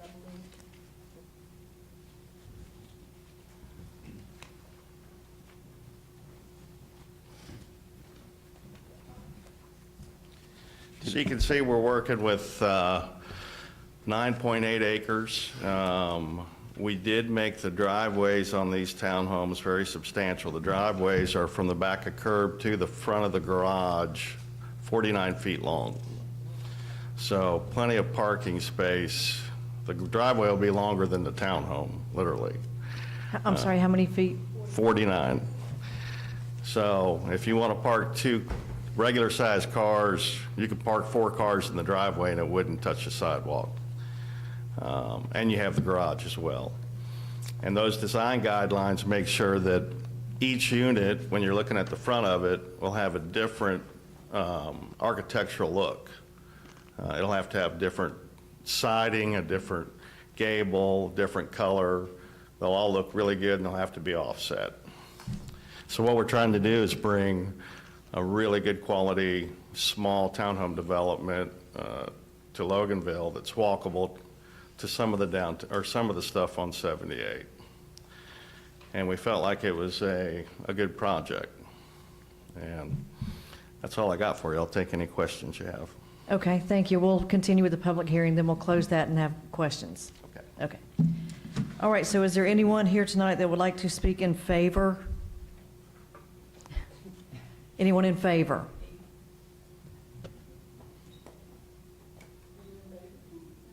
Okay. Sorry, I'm a little bit nervous, so. No, that's okay if you'll just Sorry, give I us. don't do this a whole lot. Yes, ma'am, just give us your name and address, My name please. is Marie Garrett, and I live on 4280 Pecan Street. And I am also one of the owners of this property. It was my dad, sorry. He bought this in 1953 from his father. So I am a longtime resident. So I understand the concern with the people, with the change. But like the family before, at some point, you know, you've held on as long as you can. So when we decided to put it up for sale, and I'm sorry, I didn't expect to get emotional. It's been a while. That's okay, we're all human.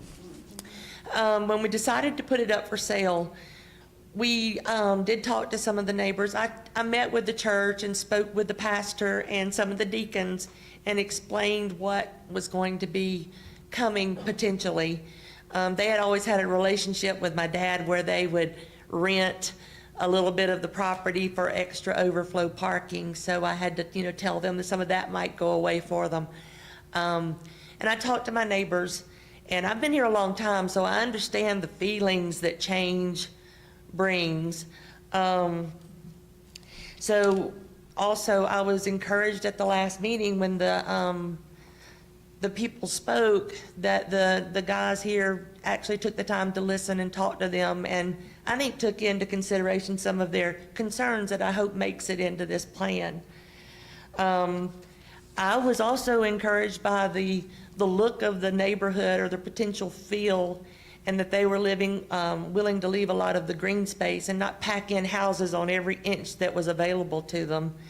And like I said, I just hope that it would add to my neighborhood. It'll be in my backyard. So the fact that they presented styles and different styles that I think would add some character to the neighborhood. And honestly, it's gotten to the point that it's very costly to keep it. And I worry about the vacant land and the type of activity that might be happening in some of the more dense areas behind my home. Several years ago, we actually were walking it and found where someone was living in a tent back there. So we had to call the police to come in and check it out. And so it's just as you get older, you start thinking more about that. And I will just leave it with when we were going through a lot of my dad's paperwork when he passed away. There was an old plat from 1910 that had this actually developed out as a subdivision. So it kind of helps me a little bit to know that even over 100 years ago that the planners did intend for people to live here and be able to walk to downtown to their little supermarkets or to their doctors. And anyway, that just helps me deal with it a little bit easier. Thank you. Thank you. Anyone else like to speak in favor?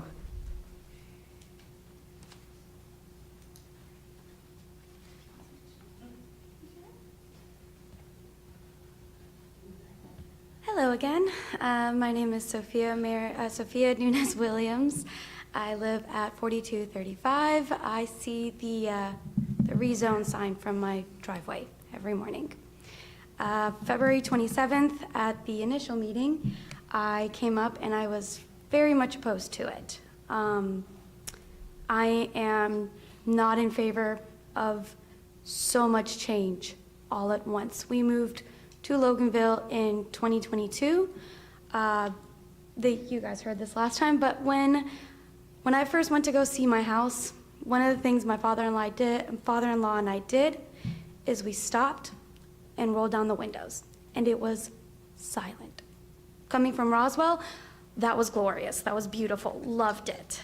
Mind you, we moved out here for my daughter, for my stepdaughter. We wanted to be closer, and Loganville just so happened to be a very nice little place. Liked it. And the thought of that quietness going away, that peace. Ms. Williams, can I interrupt you? Oh, I'm sorry. That's okay. Did I go over my Are you time? speaking in favor or opposition? I'm speaking in favor. Okay. I'm sorry, go ahead then. No, I think after talking about it with my husband and my husband being able to talk to you guys about it, and I truly think that you guys really do care about what's good for our street, for our area. As long as you guys say, on a condition, you guys actually stick with what you are proposing. No adding last minute, no stepping back, no going back, no making any changes without at least letting the citizens know. at least the residents of that area know. I've actually managed to get my kids kind of hyped up about it.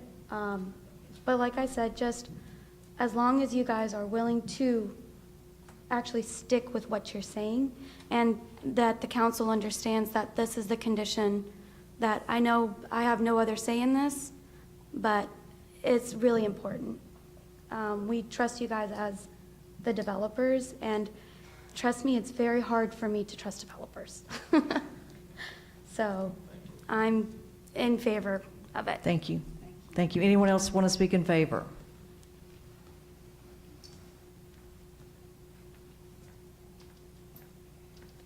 Jim McKinney, 157 Lion Street. I'm in favor for it, but I don't want all the big trees taken away. In the morning, I get shade all the time, I mentioned to you guys before.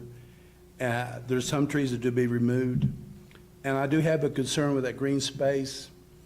I mentioned maybe a fence, because it would be a controlled area going in and out, instead of people just going in and out anywhere. Because you go out anywhere, you're going to have dirt spots. And so if you have a controlled spot, sidewalk or something, you know, and that just makes sense, but I am in favor for it. So, as long Thank as the you. trees- Thank you. Is there anyone else who'd like to speak in favor? Okay, seeing none, does anyone like to speak in opposition?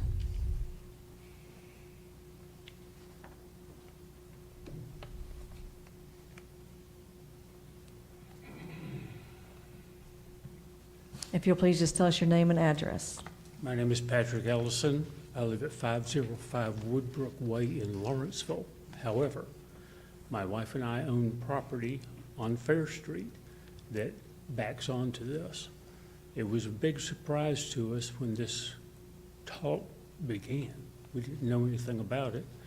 Last month in your session, we were unable to attend because we were babysitting our grandson. But we did want to have you all know some of the concerns. All the properties along in that area are at least on an acre of land. We were hoping that that would stay that way, that if there was any development, it would be a nice neighborhood with some nice houses with larger lots. Townhomes are going to be kind of noisy. They do back up onto Karen's property. That's Ellison in here. Is that detention pond a true dry basin? It'll probably be a dry basin. Probably? Yeah, based on the drainage area, we would not be qualified for a wet detention, so it would probably have to be a dry pond, but we don't know that for sure because we haven't done a basin delineation yet. And there's a 20-foot buffer between that detention pond and our property. I know that you had said that you were going to be planting trees anything from 25 feet or less. However, there's no other barrier between, except for the detention pond, between the townhomes and the properties on Fair Street. Is there any kind of a plan to have any kind of? Mr. Ellison, I hate to say this to you. This time is for you to address the council and not have dialogue with the developer. So if you would, just share your opinion with us, if you would. Well, as I said, we're very concerned about the distance, the closeness of this to her property. And that used to be the airstrip for Mr. King. And again, like I said, we were hoping that it would be a nice neighborhood to come in there, but not townhomes. Those are it's just very high density. There's going to be a lot of problems, that we think are going to be occurring. So we just wanted you all to consider the fact that all the people on Fair Street, the people that are have been living there a while. My wife, she inherited the property. That's just too much. That's too much in that area. That's going to increase on Line Street all the traffic, as has been told already. The church there, I was surprised that they were going to continue being there and have this all around them. Yeah, that'd be good for their congregation to be able to grow from people that are there. And yes, that is very convenient to get down to downtown Loganville. And, I can understand some of that, but my wife has these concerns in their mind as well. And I just wanted you all to consider the density of this and the location of it and how close it is and how many, there's not, trees, that's not gonna be a barrier. I used to run around inside forests all the time, playing everywhere. So we're just afraid there's gonna be a lot of problems with people cutting through, with people not paying attention to the properties. We already have some things back there that have been vandalized, and there's not many people living around there. So those are our concerns. I appreciate it. Thanks for your time. Thank you, Just thank you. think about it. All right, is there anyone else that would like to speak in opposition? Seeing none, would the developer applicant like to rebuttal?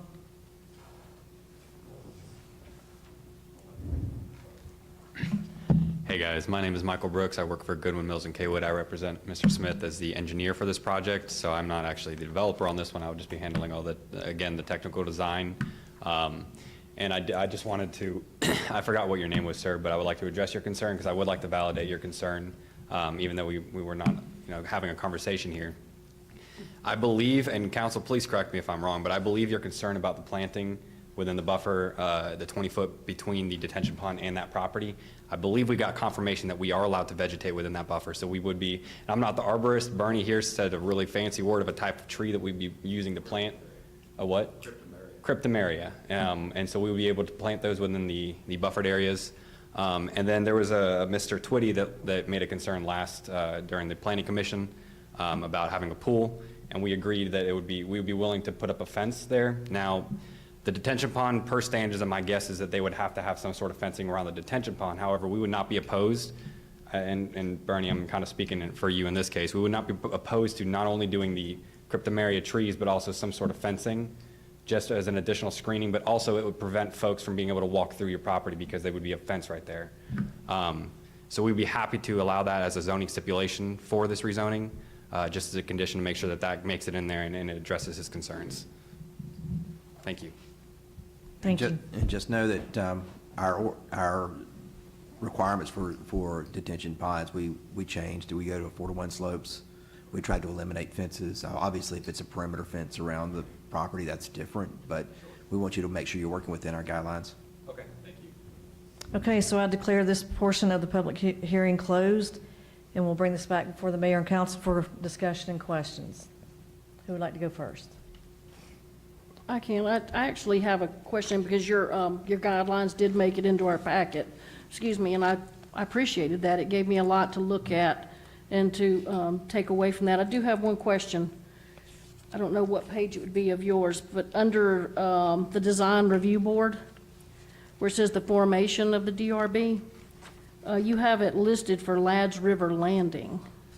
Is that a typo, or is somebody in Bartow County that's a 688 unit going to be dictating what happens in Loganville? I mean, like, that's huge, so. I will correct that, or we can strike it and put Manor Estates is what we're planning on calling it, whatever we want to call it, but yeah, that's a typo. But I just wondered because I thought, well, maybe since nobody lives there yet, you were letting somebody else be on the board, because it says then when they get done, then they'll turn that over to the people that are living there. So that's a typo. Okay, I just want to check with that. And I do like, I was going to actually ask if we could make that as adopt that as a condition of zoning. And I was going to ask Robbie, have you looked at these design guidelines? Have you had a chance to look at these? I looked at them when they were initially submitted, yes. Okay, are they more strict than our code, or is it about the same? Which one would be the more strict of the two? Because if he's going to be applying to both, I mean. Well, if I remember correctly, a lot of his was functioning off of design standards. Okay. And we do not currently have design standards in Okay. RM6. Okay. We do in RM4, but not in RM6. So this would be more stringent than what exists currently. Okay. I will just go ahead and say that after speaking to several people, my only real concern with this project is when you drive and you look, this project, every property that it touches is anywhere, I'm sorry, Robbie, thank you, Robbie. Every property that this project will touch is either a 1 acre or at minimum a half-acre lot. And some of the people that have recently invested in the area, I know one house on Pecan Street recently sold for close to $1 million. And we've had two new houses built, and that's a trend that I'd like to see continue as single-family fee simple homes. I just was wondering if there's any options that we could turn this into a neighborhood with 1 and 2 acres, because I know everybody keeps talking about, oh, the missing middle, the missing middle. Everything that's coming out of the dirt lately is high density. And what we tend, now what we're missing are the single-family homes. And while this is a great project, I like the look of it, I like your attention to the detail and all the green space. I'm just thinking that, you know, not everybody wants to raise their child in a tot lot or have their dog use communal restrooms. People do want backyards and want their own property. And I really don't think, and I know, Ms. Garrett, you said that this will be in your backyard, and I appreciate that, you know, that it's okay with you. But a lot of the other people that I've spoken to, it's not okay with, because the standard does tend to be downtown in this area is 1 acre and half-acre lots. And I do think that as time goes by, we're now overlooking the people that do want to have a home. And that's really more of a comment than a question. But other than that, I appreciate what you've done. Thank you. Anyone else?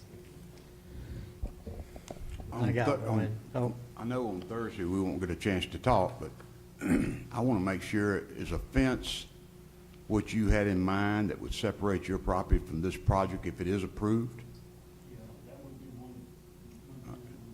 All right, how much of a fence? Like a 6-foot privacy wood or PVC or electrified?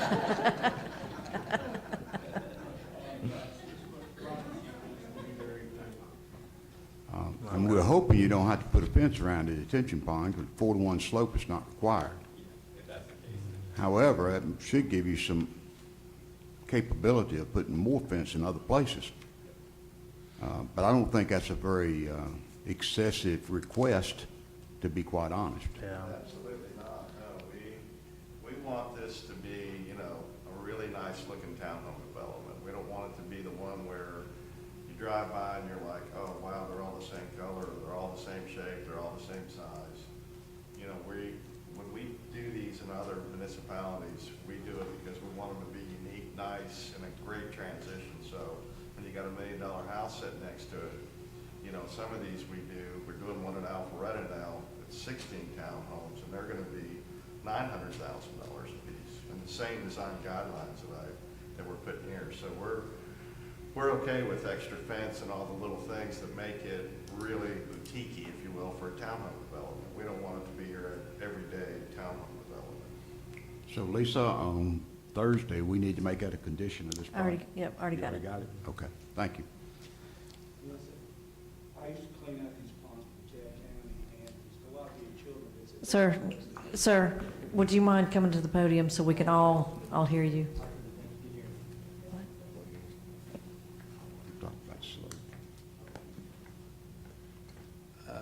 I used to install and build these detention ponds. I know about the maintenance and the kids around it. And if you're going to have children in there, not having a fence is a dangerous thing, because knowing me as a kid, I'd be playing in the pond and everything. So it's just a concern that probably it'd be wise, whether you want it or not, have a fence, because there's going to be children there. Yeah. And I'm sorry, I was just gently reminded that our public hearing is closed. This is our time. So that's okay. Back when you were doing that work, did your county, their code be a 4-to-1 slope? Or was it a 2-to-1 or 3-to-1? We did a 3-1 slope. That's a lot deeper, a lot deeper. It made us that we would put the netting on there and see we started and everything. I cleaned out a bunch of, I worked with the cat. Sure, yeah, thank you. I do have a couple of questions. I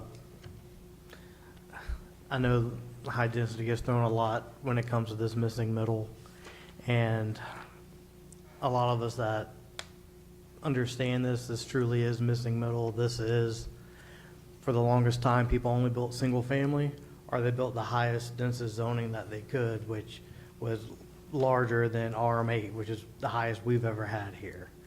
So really, the missing middle is the RM4 and the RM6.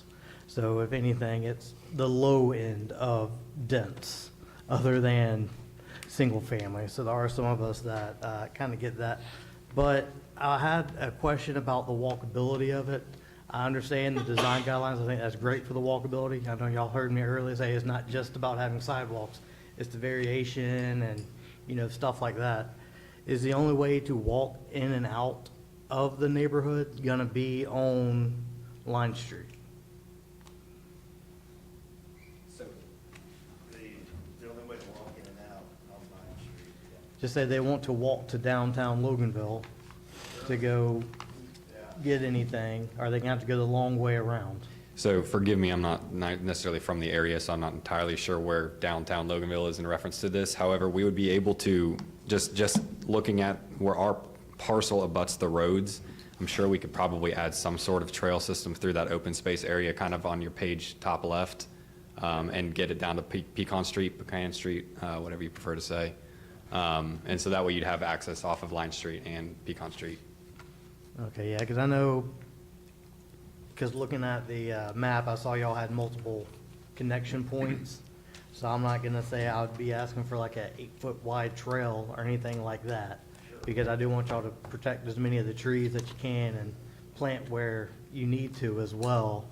But just something to add a bit more connectivity, just to try and encourage people more to enjoy the walk to get to the stuff downtown. I agree, yeah, so somewhere where they have an access point so they don't have to walk all the way around, especially if they live closer to that side of it. Yeah, definitely, we can make that a condition of the zoning as well.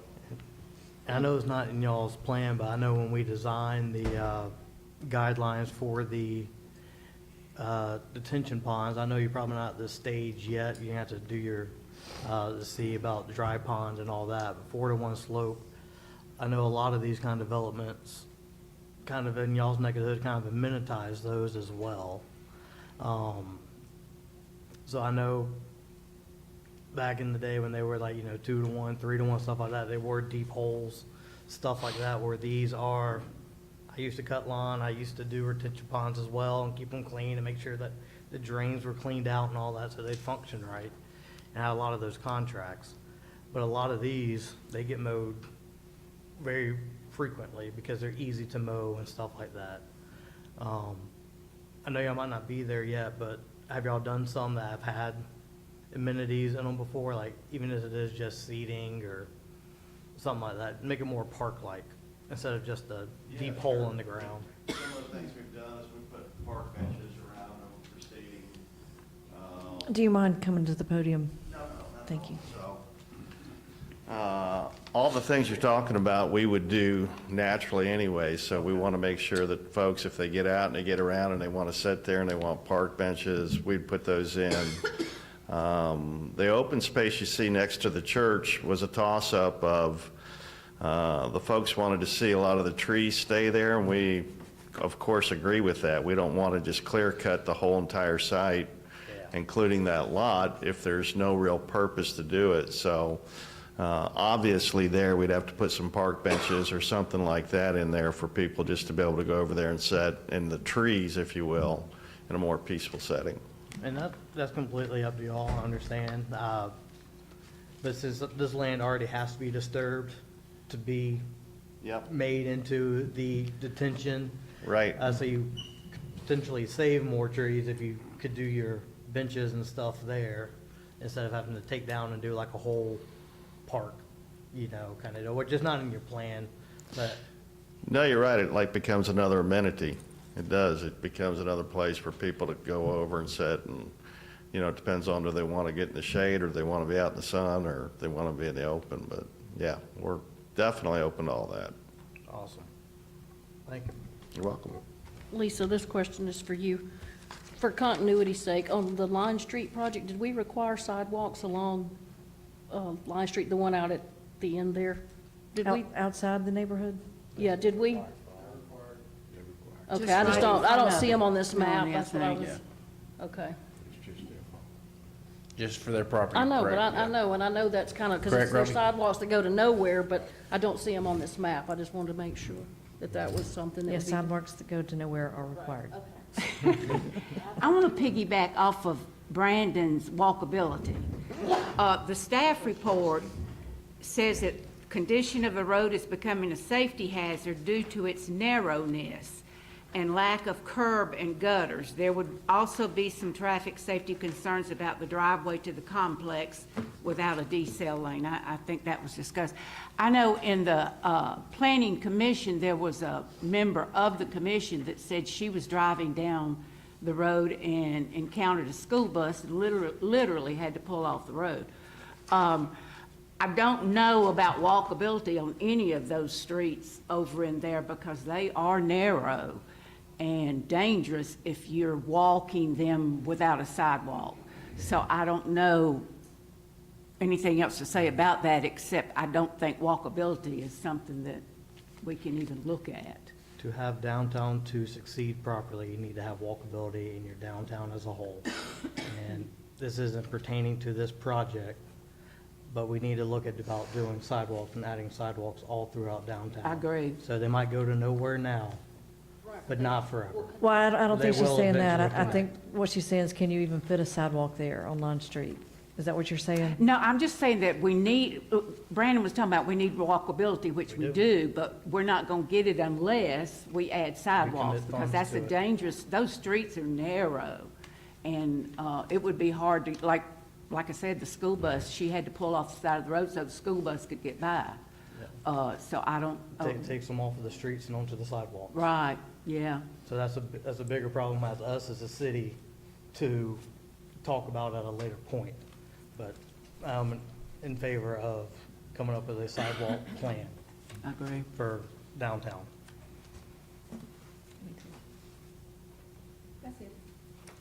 All right, anyone else? Okay, thank you. Next on our agenda is item 2H. And this is, Paul, I'm gonna toss this over to you. I'll toss it over to Mr. Robbie. It's case number 25002, and I'll let him give it to you, and then if I need to provide any extra input, I'll be happy to. Yes, council. Basically, what you have in front of you is just an update to the zoning ordinance as it relates to churches that are in non-commercial areas. This ordinance this language is included in a different part of the ordinance, but it's not included in the part of the ordinance that most people read. So all this is doing is taking language from one section and adding it to another section so that it is in both sections. And all it really stipulates is that any church that is zoned in any religious building in a residential area would be subject to the office and industrial O&I standards. So are you saying our ordinance has different, what how No, did you describe it says it in one area, but not in the other area. Imagine So that. all I'm doing is just making sure that it is in both areas now. No, I think we actually created new language on it, but and it just says essentially the same thing. That's correct.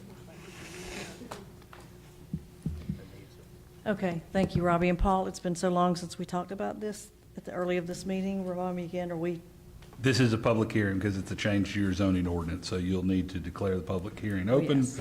and treat it like as if it were a rezone, same okay, thing. so, give me 1 second to gather my thoughts.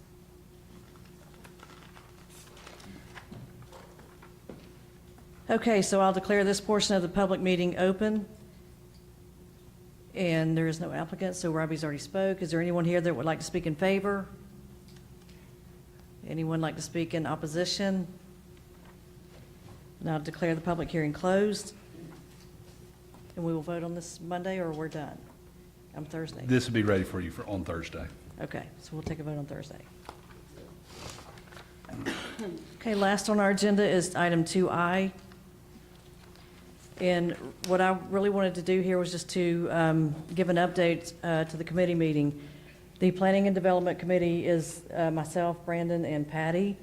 And we had a meeting last week to talk about our ordinance for kind of the same reason what Robbie just described, that we have ordinances that have been tweaked and piecemealed through the years. And, you know, as our city has evolved from neighborhoods with single-family homes to requests for a lot of dense townhome communities, we felt that it would be best to consider having a rewrite of our zoning and annexation ordinances. So because the city has evolved, we need to ensure that our zoning aligns with how we would like to see communities be better built in Loganville. We also would like to have a complete rezone rewrite and annexation rewrite as well. We feel like that's going to streamline the process for both the city staff and the developers. And also the complete rewrite would manage our new developments that for the current city council as well as future councils to come. So for those reasons, I'd like to open up the floor for discussion on how everyone would feel about considering a complete rewrite of our rezone and annexation ordinances. I have 2 questions. How much is it going to cost? We don't know that yet, so the next step would be to put out for a bid, or not a bid, a RFP, RFQ, and we'd find out then. Ballpark? I keep getting put on the spot for this, but like I said, I'm thinking the committee meeting, I have no idea, but I would say that you would absolutely be at least $250,000, and it could certainly be more. I think, don't quote me on this, but then when Monroe just redid theirs, it was somewhere in the ballpark of $300,000 to $350,000. Okay, and how many parcels do we currently have that would be eligible to rezone that would be, I mean, obviously a neighborhood's not going to rezone, so how many parcels does this apply to? In other words, my question is, what's our bang for our buck? Are we going after 6 parcels at a cost of $350,000?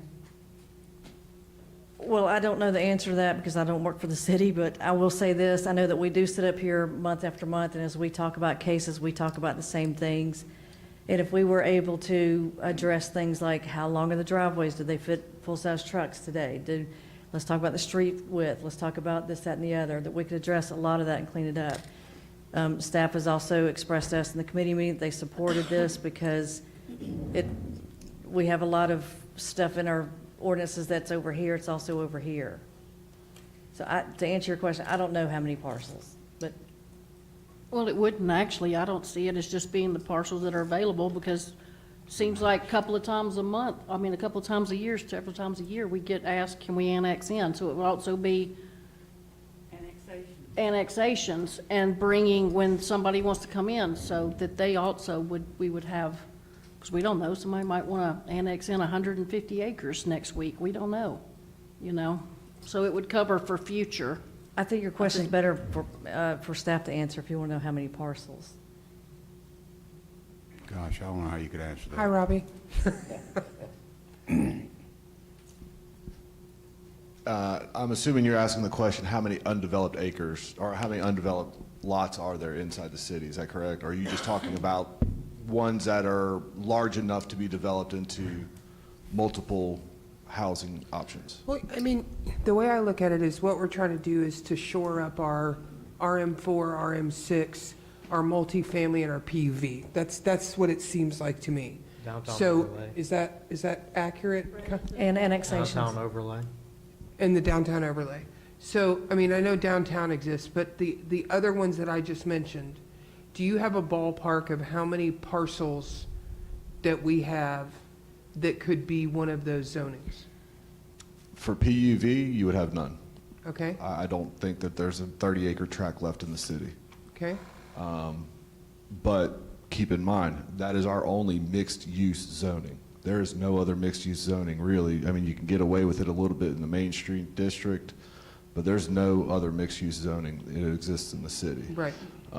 So that's kind of the biggest issue for me is if this is a direction that the infill is going to grow, the infill is going to go with the ability of looking at some of these different options. We really need to look at mixed use. We really have to kind of figure out an alternative to, okay, well, if we don't want single family homes and we don't want townhomes, we have to find a middle ground. just for redevelopment purposes. You know, if somebody's got a couple acres downtown, they want to redevelop it. Right now, they could put 4 houses on it, or they could put 8 smaller houses that you can't currently do under our ordinances at this time. So that's kind of the impetus behind the staff getting behind it is it gives us an opportunity to plan better for moving forward. A lot of the zoning that we have here has been in existence since the 90s, 2000s. We really need to start considering some different options than what we have right now. We got rid of R16. That was the most popular zoning. We've got rid of RM8. So we're getting good at getting rid of stuff, but I think we've reached a point in time where we need to start considering what do we want to be built here that's not here right now. Okay, so I hear what you're saying, and I hear that PUV, really, we don't have any other parcels. What other pieces of land do we have that have not been zoned or would change zonings potentially? And I mean, it feels like to me we're almost at maximum capacity, and I agree with what Melanie said about annexing, but how many parcels do we have that could go RM6 or RM8 or RM4? A 1 acre parcel can go to RM6. RM4 and 6. And a 1 acre tract can go to RM6, so I mean, anything can be zoned accordingly. If you're looking at large acre tracts, again, there's maybe 4 or 5 that are over 10 acres, if that. You're right, we do not have a lot of large acre tracts, but our zoning is designed for these large acre tracts. Right. So I off the top of my head, I do not know exactly how many tracts there are, because somebody could take 2 old houses on 2 lots and combine them and make it a new one and come for a different zoning. So it's kind of hard to put just a random number on vacant lots, because they can all be combined into different kind of situations that there may be some that I don't even think of. Right. So. Okay. Well, I mean, like living downtown, I mean, I have over an acre lot. I could want to do a rezone and put 6 houses on there. So I mean, Are you going to do that? Hey, maybe, why not? Everybody else does. Yeah, that's right. Yeah, I'm gonna put apartments. I'm gonna put a 20-story apartment complex right there, overlooking the nice new detention mosquito pond. No. We do have a lot of infill lots around the town that are smaller lots. And this kind of gives more ability to be more creative, to find kind of what would work for the city best overall, instead of shoeboxing them into a zoning class. A lot of at our committee meeting, I don't get down into the weeds in it again about Euclidean and all that, but it's kind of like the like form-based code, stuff like that. So you look more at the form of the building and see if it matches and good for the area, and not so much the density or the actual zoning of it. I guess with the cost, I think we're going to have to be very targeted if you guys want to do it, about what needs to be rewritten, not just the zoning. Like, we need to be very targeted about, Lisa, like which parcels we want to go after, or what kind of parcels. So like to Melanie's point, if there was somebody that had her size lot downtown and she wanted to rezone, writing a zoning for potentially what we're getting, what we have available to zone, not rewriting PUV, because there's nothing that could possibly go with PUV at this point, unless something got annexed later. Well, and like I said, we're trying to plan out for the future, not for just today. And I asked Paul in the committee meeting, is Loganville too far out? Have we grown too far out? And you had a very good answer, so you're up. You're asking me to wax poetically, but I do think it's a good segue to what you asked, because it's a relevant question, and I think it's what Robbie was saying. Your PUV ordinance as it's written now is limited to 30 acres or larger. So what you have stated from a policy perspective as a council, therefore, is you don't want mixed-use development unless it's 30 acres or larger. And so I think what he's saying is what if there's a need or a desire to build out your town in a way that you want to do mixed-use development, but on smaller parcels? So The best example I can give you is 254 Main, because I'm familiar with it. It's about a 2-acre parcel, I believe, that y'all own. Let's say that somebody else owned it and it wasn't the city. If someone else owned it and it wasn't the city, they wouldn't have an opportunity to ask you to do a mixed-use component on a project like that. And candidly speaking, that parcel is one that's perfect for a mixed-use development. So the example I can give you is from what Monroe did, has done, and we stair-stepped over time. Our 2014 zoning ordinance got better than what we had in 1997. The new ordinance they just passed got even better. And one particular thing is what you call planned districts, planned development districts. Y'all's is called a PUV. Generically, they're called planned development, PUV. Generically, they're either called PUDs or PDDs, planned development districts.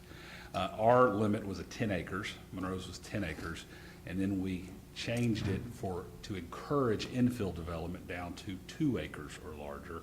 And then I think now, don't quote me on this, but now essentially that sort of concept is almost gone away with.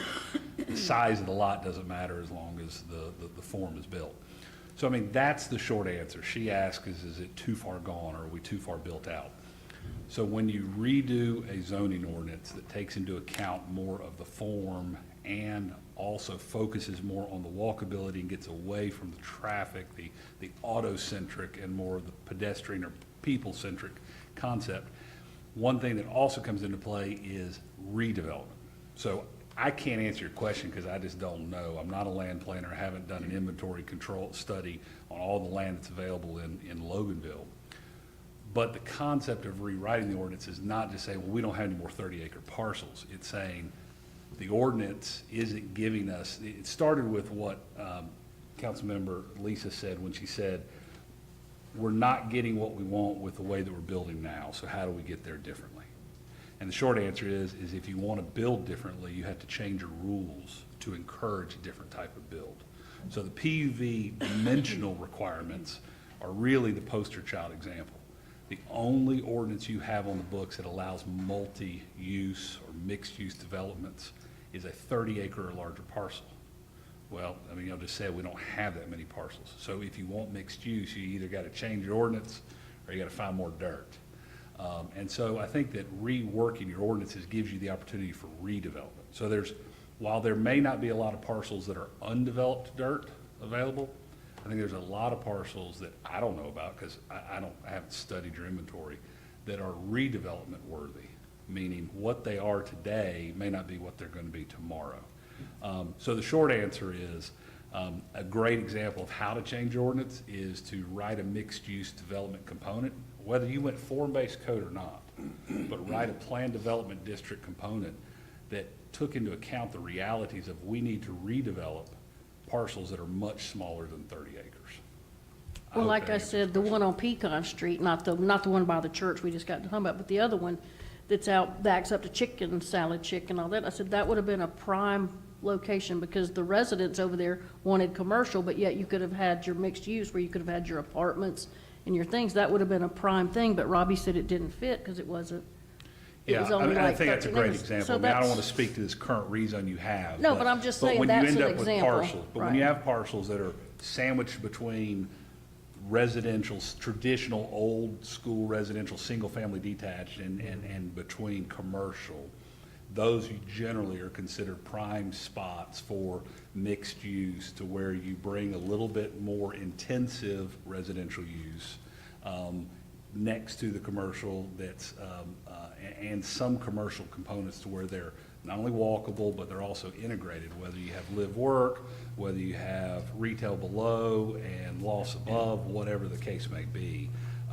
But yes, if the council or staff viewed a parcel as, boy, this would be great to do this here, but your zoning ordinance doesn't allow it, that's sort of the idea of, well, let's write our zoning ordinance in a way that allows us to do the things that we want our town to develop as. Right, because I think I asked at the time, and we couldn't even have done a variance for that. No. So that's not something, so we would have to rewrite the ordinances and the codes if we want to start seeing things like that being used. Correct. There's certain in- elements of your zoning ordinance that you can't just vary away.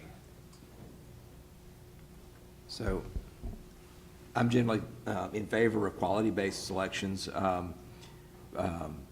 qualification-based selections. But, you know, in this, thinking about, talking about getting professionals on board to help us with this code, I think we need to think about what that cost would be. And I think you need to sit there and say, all right, let's just say it's 300,000 or whatever it is. I want all those professionals that put in for it be bidding on the same thing, and that way we can get the best technical approach for the money. So, you know, I don't want to leave a low bid on the table. I want to get the best option for us for what we're looking for. But also because time is of the essence, if we move this forward and we have to put things on pause, you got to be able to, you know, get it done quickly. And if we go a two-phase selection and you got to come back and negotiate that, that's just going to delay it. So just, you know, I know you've been through it with Monroe, having that insight's real good, but to help us determine what that should be. Yeah, there's no question. It takes a while. I mean, so that was one of the big points that I sort of raised out of the committee meeting is that if you want to rewrite your zoning ordinance, all or even a portion, the one comment that I'll have for y'all and for the community at large is it is a big undertaking, and it does have a large financial component to it. You got to spend the money with the professionals to do it right. But it also has a time commitment, a staff focus commitment. It is not just man, this is going to be an expensive project. This is going to be a large undertaking. It is not to be undertaken lightly. It takes time. It has a temporal commitment to it. Certainly takes money, but also takes a lot of staff, you know, focus, effort, resources, takes a lot of effort and focus from you guys as well, and then from the community as large, because it doesn't have to be that we're just going to go form-based code. Whether you stick with more traditional Euclidean zoning or you go more form-based, regardless of those, the better product is yielded after you seek the public input. That's pretty universal. Nobody's going to argue with that. So you're going to ask for public input. You're going to have the public planning sessions and the charrettes and the dream sessions, those sort of things. So it's just a big undertaking. So absolutely, to your point, Bill, you don't want to undertake this flippantly. Do you feel like we're at a point where we could put out a PDF and get some kind of cost estimate?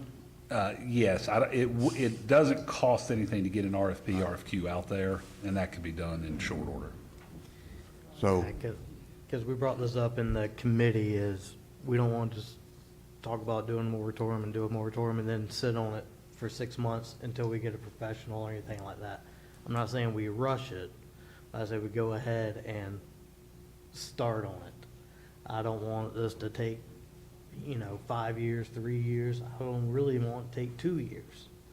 I'd like to get it done in a timely manner because I don't want to hold up anything that could potentially could come and hold up landowners and stuff like that too. We got to think about our citizens that are the landholders, and if they can't change zoning, they're sitting on land, stuff like that. So that did come up during the committee, and we did touch base on that. And I also think that if we can all commit to working together on this and knowing that the goal is to minimize the downtime and that we stay on strategic points, that this is what we want to do and we don't wander off and disagree a lot. Why are you looking at me? I'm looking at everybody. That we stay on point, that we can move this along quick, because I think we all agree that we want to minimize the downtime. And that the RFP, RFQ, or PDF doesn't cost anything to publish. So, Yeah, but I think it's gonna, I don't think we can put an RFQ out tomorrow.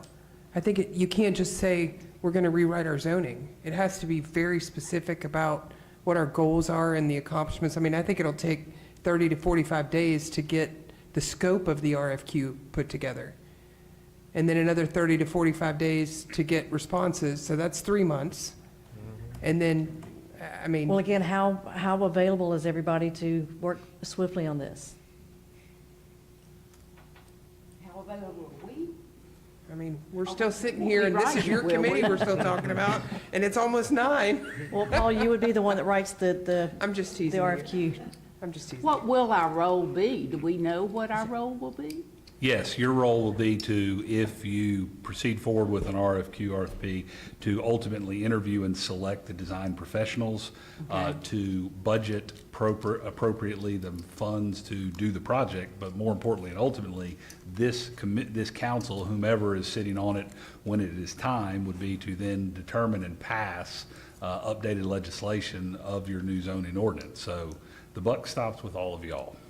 Staff will do a lot of the work, and your planning design professional would do the lion's share of the work. They don't do it all, but they do the lion's share of the work in conjunction with staff in our office. But ultimately, it's your guys' decision as to how this town builds out. But they'll present the rewrite, which is where the length of time comes in, right? Correct, yes, yes. So I'm not hearing that we're going to have much more to do than we do on any other given. Right. Yes, Right? I Am I mean, that hearing is, that correctly? yes, that is true, but I would definitely say more like charrettes. Okay. Those sort of things. I get in trouble bringing up this one, but the Sizemore project that they did on the few parcels in downtown, I mean, that is a mini version of what you would expect. Okay. You would expect some public meetings to gather input. They would Okay. take that input, they would come back and present some preliminary ideas, then they would further refine it between y'all's input and staff's input, and then ultimately present you with a zoning ordinance that you can choose to adopt or not adopt. And possibly some called meetings? Yes, and possibly some call meetings. But I mean, the bigger point is, it's a big undertaking. It's not just, and that sort of goes to the reason of why, is like your PUV is just an overlay. Your PUV was passed right before I came on board, and it is just,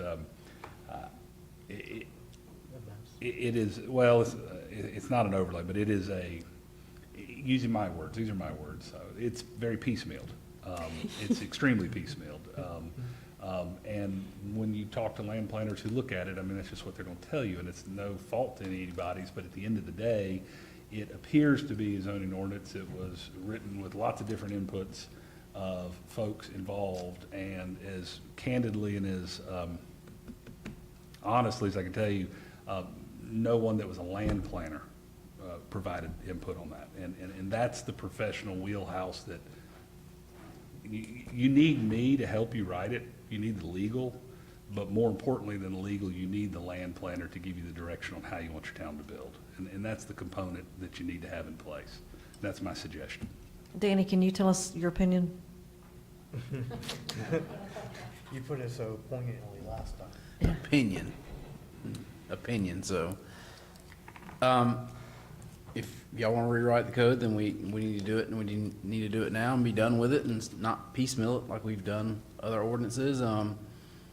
We've not had a professional rewrite the ordinance, but I will say this, if we're going to go forth with it and spend the money, then you got to accept what they say, because they are the professionals. You're not going to get everything you like, but they are the professionals, and they're the ones that we can stand behind and say this was done with their help, not with me or Robbie or you all, but this was people that we paid a great deal of money to write something and that would benefit the city, but it's gonna be stuff in there that we may not know of or maybe not want, but we gotta, if we're gonna do it, and then approve it. That's the last thing I wanna see is spend more money on a project that we don't do.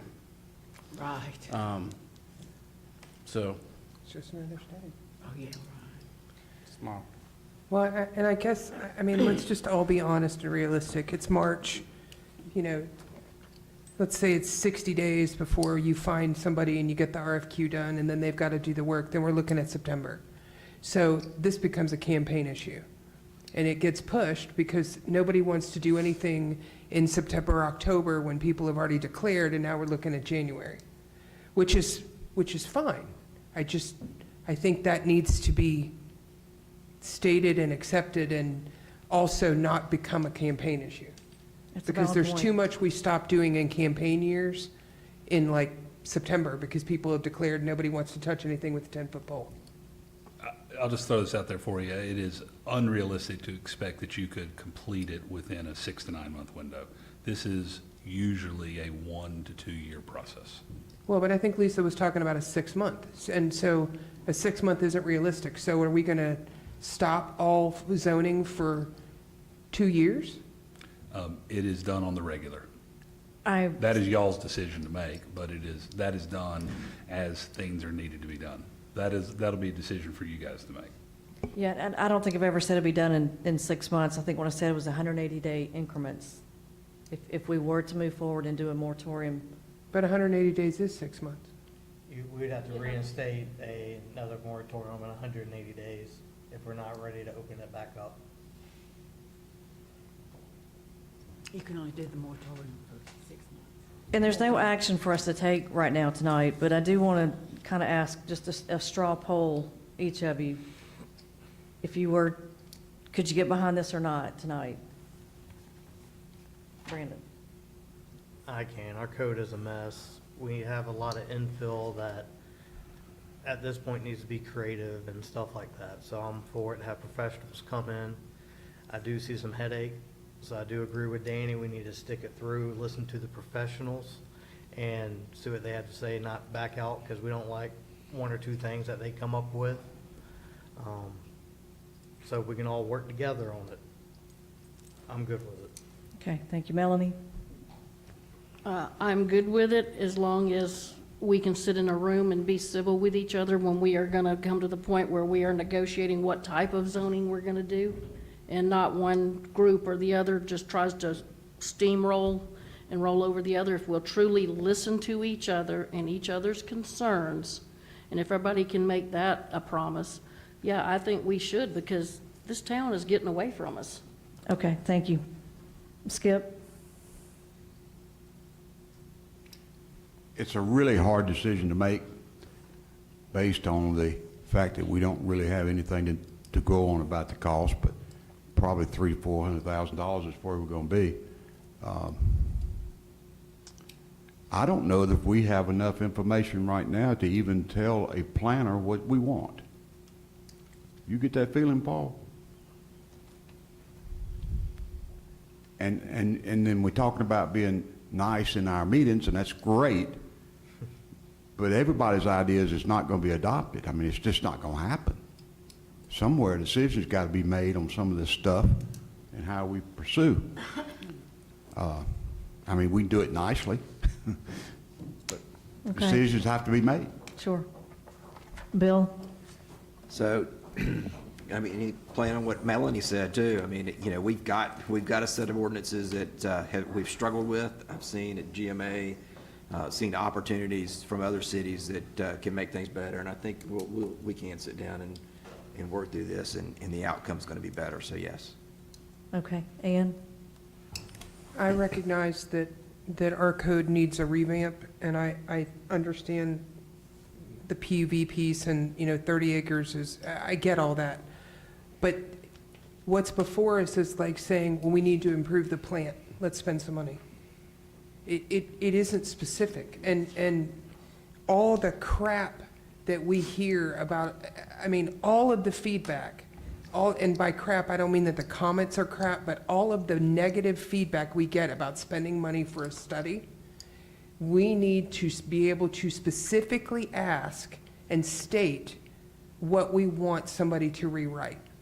Otherwise, we're just throwing 350 grand down to all have a big fight about who's going to approve and what's going to make, eventually on a 3-3 with the mayor's vote, what's going to make it into the code and not. And I don't want to do that. So I support the need for a revamp, but I agree with Skip that I don't think we have a definition of what that looks like yet to spend that money. Okay. Oh, I'm all for it. Whether y'all listen to me or not, I'm still going to be for it. But Paul, can you describe maybe what Monroe did? Because I watched, I kept up with most of that, and that was very well organized. And I mean, it wasn't like I think we're hearing described by a few people. It didn't go that way. Well, it was the process that I mean, it started with an RFQ. There were several firms that applied. I can't remember the number of firms. A lot of the same names that you see over and over again. And the firm that was selected, we'd actually worked with 10 years prior, and they won the bid or were selected. And then it took, I'll get you an exact date. I'll get you an exact time frame for Thursday. I'll call the city planner and get him to give me some time frames, but it took a while. It takes a lot of public input, and then it takes a lot of work on their end where they do what they call calibration. And that's whether it's form-based or not, but they're calibrating the zoning ordinance to be more appropriate for this community. You know, everything is not, you know, vanilla, basically. They don't try and fit the square peg in the round hole. But I'll get you some timeframes on sort of roughly how long it takes, but then it went through that timeframe, went through that process of charrettes and then writing and then updates and then staff working with the consultants. And then ultimately it was passed back in November of just last year. So it was passed. And it is more of a parallel code. So just so that you know, the way that Monroe's works generally, there's always exceptions, but generally it is a parallel code in that the more form-based component is applicable to the downtown as mandatory, and it is available to the periphery as sort of an optional. But many elements of the traditional Euclidean zoning remains on the periphery, meaning the more traditional R22s or, you know, RM4s that you're out there available on the periphery, and then within the four corners of the downtown core, it's a mandatory form-based code, and then that form-based component is available and optional on the periphery. But again, every town is different, right? So what ends up being the recommended rewrite for you guys is to be determined. And again, y'all are the ultimate decision makers.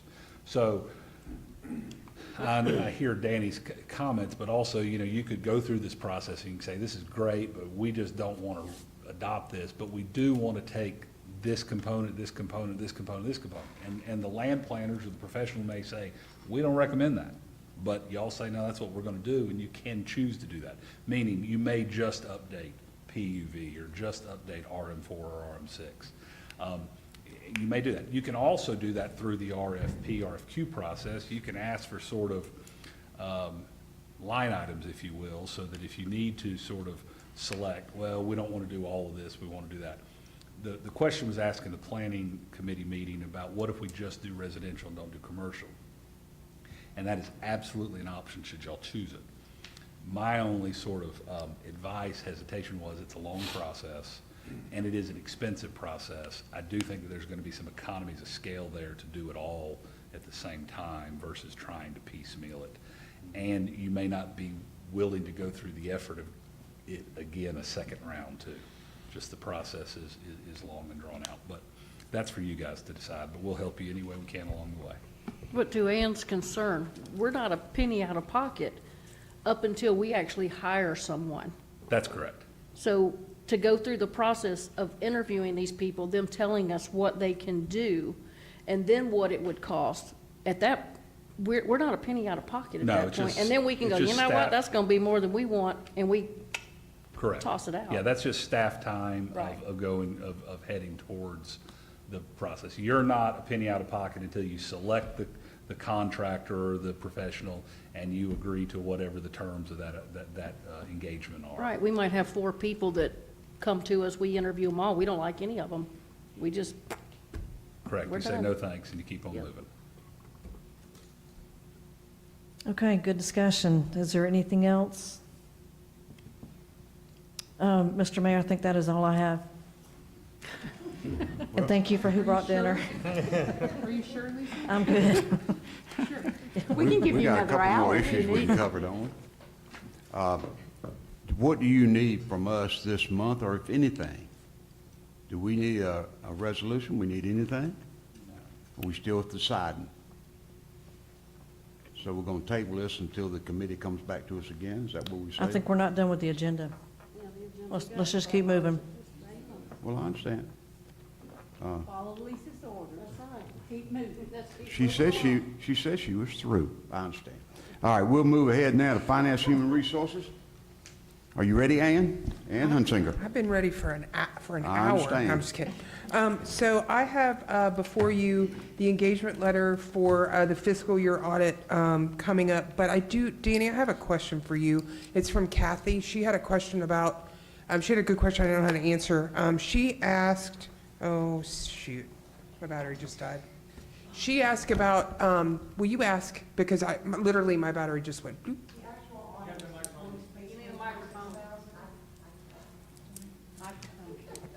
I know what you're going, why does it not add up? Yeah. Can you repeat her question so everybody heard it? Sorry, Kathy. Thank you. More to it than that. Let me put my old man glasses on. So in the proposal, there's a single audit, because for ARPA, then there's 46,000, and there's 2,500 for minor funds, which are your SPOS, and there's another one for doing the RGFL, and then I put an extra 25 for another minor fund. So if you add all those up, you get those totals. And we split it up for, the water fund pays for some, and the general fund pays for the rest. So if you add those figures up, that's what comes up to the 60,000, whatever it is. That was your question? Did I answer your question? Okay. I'm trying to get to the page where it says it. I'm sorry?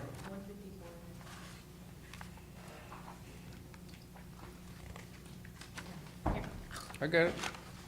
I mean, we're in no rush. It's 9 o'clock, y'all. I can take 4 minutes. 155? Okay, so it's 46,500. There's a $7,500 for a single audit, and then there's additional fee of 25 for each individual major program, and then $1,500 for the RLGF report that we have to submit to the state. So what I did was take all that plus another 2,500 for additional fund in case there is one. And that came up to Thank the you, Dan. 60,500, I believe. Thank you. You're welcome. Does anybody else have any questions about the audit? We have to do it. These are good folks. Do you have any? I don't. Danny? They didn't go up this year. Same. Did they go up? They did not. They did not. Oh, okay. That's unusual. The only difference Okay. is the single audit if If- we have to do one. If nobody Yeah, has no, 2 years questions ago we or did. issues, could we put this on consent? Would y'all be okay with that? Good with that. Then, Mr. Mayor, that is, will we put that on consent, please? Okay, that's fine.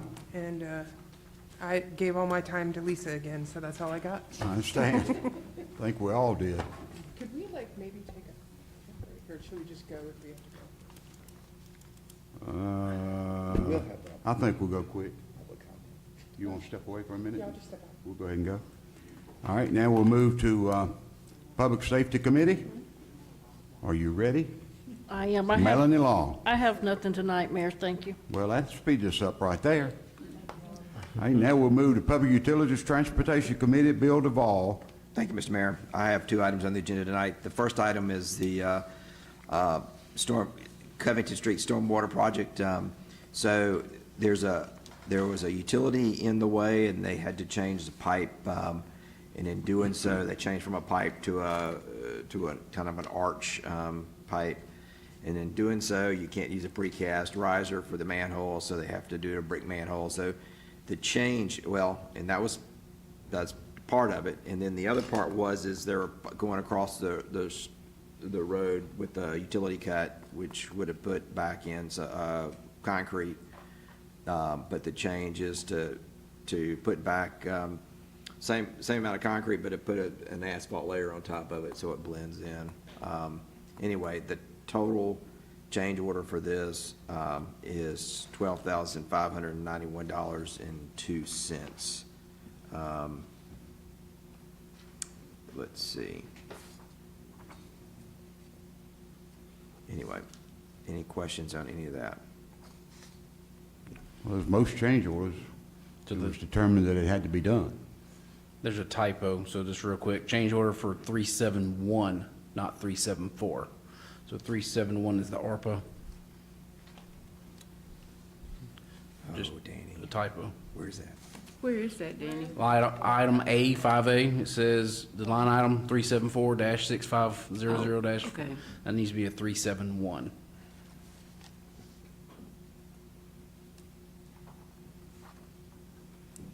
Okay? You intend to put that on consent order? If so pleases. Is that okay with everybody? Consent? Consent? Okay. All right. All right. Thank you. Second item is, part of our stormwater project that we have going on, where we're replacing pipes, the project on Granite Lane, in working through it, there's a 60-inch pipe, and then what they found was there's a section underneath the roadway, or underneath the section in between, that's a 42-inch section. Not good when you have a 60 going into a 42. So in order to replace that with the 60-inch reinforced concrete pipe, we have an estimate of a change order for $10,400. Any comments or questions on that? Consent, everyone? Done on consent? Consent? Yep. Okay, consent. Thank you, Mr. Mayor. That's all I have. Very good, you did really well. Okay, now we'll move to Public Works Facilities. Patty Wolf. Public Works, we had, what did we have? We had 435 pounds of trash picked up, and I need to add 10 pounds of trash to that because we had a precious little senior citizen see a need in the town green, and she picked it up and said, add 10 pounds to the total. So I'm adding 10 pounds to the total. Bless her heart. Public Works chipping report, total stops 396, total tons 1975. And that's it, Skip. Thank you. Well, I also don't want to leave before we thank the 41 people that came out to help us pick up trash Saturday morning. That's just about double what we had last year. It was wonderful. Got a lot of streets done, made it a lot quicker, and those efforts are appreciated. I saw a lot of young people. Was it mostly young people? Or There's a some lot scout of troops, quite a few I thought that was nice to students. see, yeah. Yes, it was. It was very good, and we appreciate their efforts. Okay, anything else, Patty? That's it. Thank you. Okay, Economic Development Committee, Brandon Whitfield. Thank you, Mayor. I should have a quick one tonight. We have a lease agreement, essentially an IGA with City of Snellville, Gwinnett County, for us to use the stage that we usually use every year.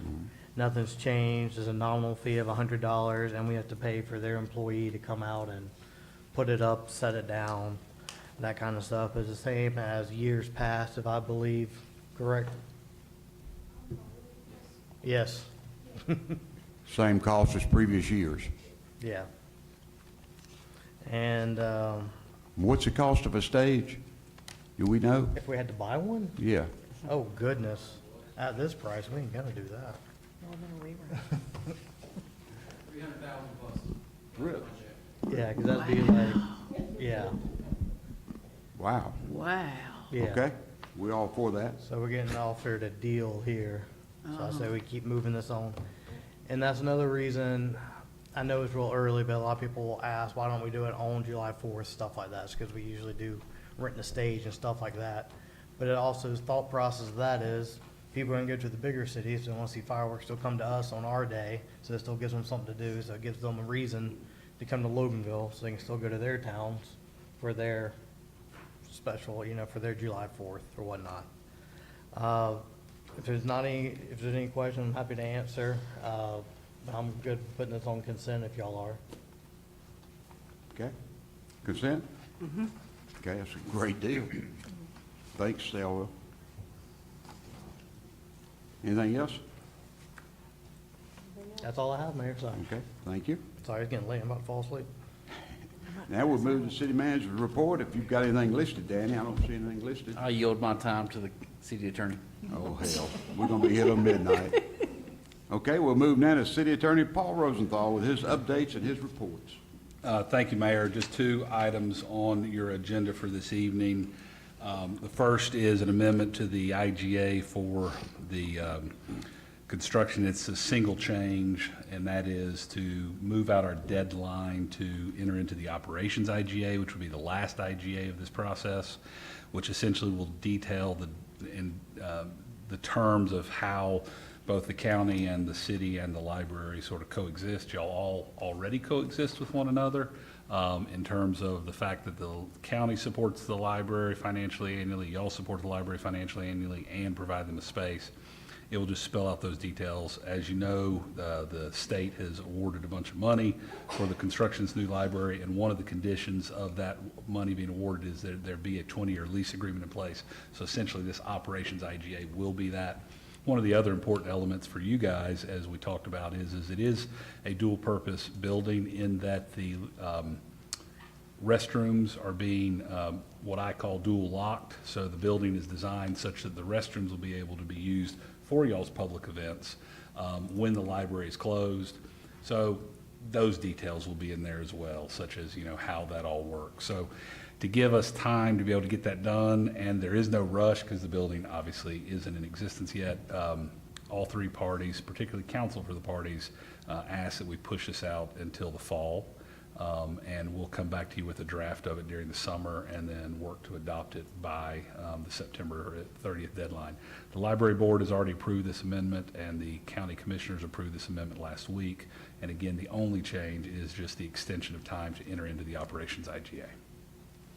Be Consent happy to agenda? answer any questions you may have. You know I do, Paul. Got to. The operations, are you talking about whether we're going to pay the utilities and the this and the that and the other that we now do on the old library? We have a list of what we are responsible to pay. Yes, we'll put those details into that operations IGA as well. That's correct. Do you foresee any changes in that? I do not, but I haven't gotten into those weeds yet with counsel for the library system. But I do know that y'all have historically provided basically resources to Yeah, there's a list, yeah. keep the library up and running for the benefit of the community. And so I would anticipate that the operations IGA would simply embody that which you guys are already doing now. Okay. Along with the realities of the fact that there needs to be written documentation of the 20-year relationship. Okay. And there is a new change, which is this fact that this building does have an opportunity for more shared use than the current building does, and so it'll address some of those purposes. And the shared use is free use? Yes. Okay. I mean, free in the sense that y'all own the building. Let's not forget that it is y'all's Okay, building. so we don't.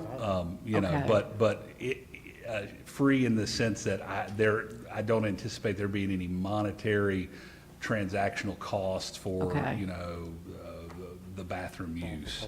Okay. You know, do we need to deal with cleaning? I'm sure we probably do, and those kind of things, but no. But I can't speak to exactly the specifics. I'll leave staff of both the library board and the county and the city and Danny to work that out, and then the lawyers will paper it up. But essentially, it is to put to paper what y'all are already doing. Okay. That was my concern. And some of these extra, just added elements of 20-year obligation and the shared functional uses. And construction, I know I emailed you and you told me, yes, it can go ahead and begin. I mean, this won't hold it up, won't hold up construction. No, the agreement is it's already written, authorizes construction to begin. Okay. But as far as we know now, there won't be any additional expenses for the citizens because we should stay right in line with the old library is what we're going to pay for a month. You know, we have that monthly. This amendment far as has we nothing know. to do with expenses. This amendment only has to do with the deadline for entering into the next IGA. No, this one, but I just want to make sure, once construction begins and then expenses go up, we're kind of caught in the middle. We being the citizens are kind of caught in the middle. I just wanted to make sure that you don't foresee any increase in these costs or our obligations for the monthly utilities and whatever that list says. I mean, I can't speak to any increases because I don't know. I mean, you're Okay. asking me to speak to things that I don't have any knowledge of. But at the end of the day, this amendment is simply extending the time for us to enter into the operations agreement. Okay. And the other items would have to be under the approval of the council when it gets to that point. The other what? It'd have to be approved by council when we get to that point. Well, we know it will be, so. No, we don't know. Skip. You take a Skip, vote, you don't know. Skip. My mother didn't raise a fool. How many kids do you have? Okay, Skip. Oh, okay. All right. Consent agenda or? That's fine with me. Everybody okay? Okay. Okay. All right, we got another one, don't we? Yes, thank you, Mayor. The next item on your agenda is for discussion, and I would ask that if y'all are entertaining this, that you go ahead and approve it on this evening because of the nature of the item. So out of the details of the Planning Committee meeting that occurred last week, as well as other discussions that have been had over time, What you have before you is drafted a moratorium ordinance. This is an ordinance that would prohibit the accepting of rezone applications or annexation applications by city staff from today through and until September the 10th of this year. So it is a 6-month moratorium.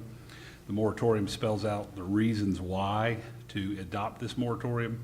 It also spells out the realities that this is a reasonable use of your police powers as you are addressing the issue of rewriting your zoning ordinance or digging into that. It also details the realities that this does not affect anyone who has already filed a rezone or annexation application. Those folks have what we call generally in the law as a vested property interest or right in that application. Those applications are allowed to proceed forward.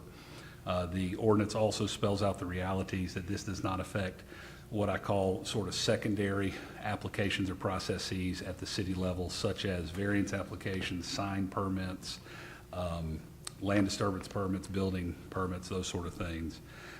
It simply prohibits staff from receiving zoning applications and annexation applications from now until September 10th.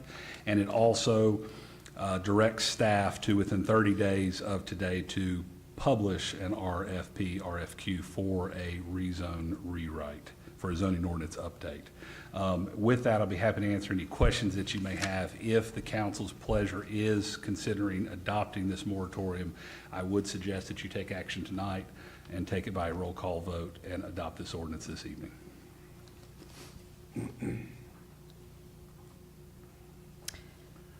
Mr. Mayor, Do we have a motion? Do you want to answer questions? Or- I would like to just state an objection that we vote on Monday night. We never vote on anything on Monday night, not when we have a work session and a council on Thursday. I don't, I object. I object. does anyone else object? Is everyone good with tonight? Another straw poll, is everybody good with? Well, you have the votes, I'm just objecting. Okay, and we respect your opinion, Ann. All right, Mr. Mayor, I would like to make a motion. Mr. Mayor, I'd like to make a motion that we adopt the moratorium ordinance on zoning and annexation applications as presented. Okay. Okay, we have a motion and a second. All in favor, say aye. Aye. Those opposed? And? Okay, it passes 5-1. Okay, that was quick. Anything else, Paul? I have nothing else for you this evening, Mayor. Okay, we also have a moment at the end of our work sessions where we have public comment. Each person gets 5 minutes. It is late today, but if you need your time, please take it. It's available now. Okay?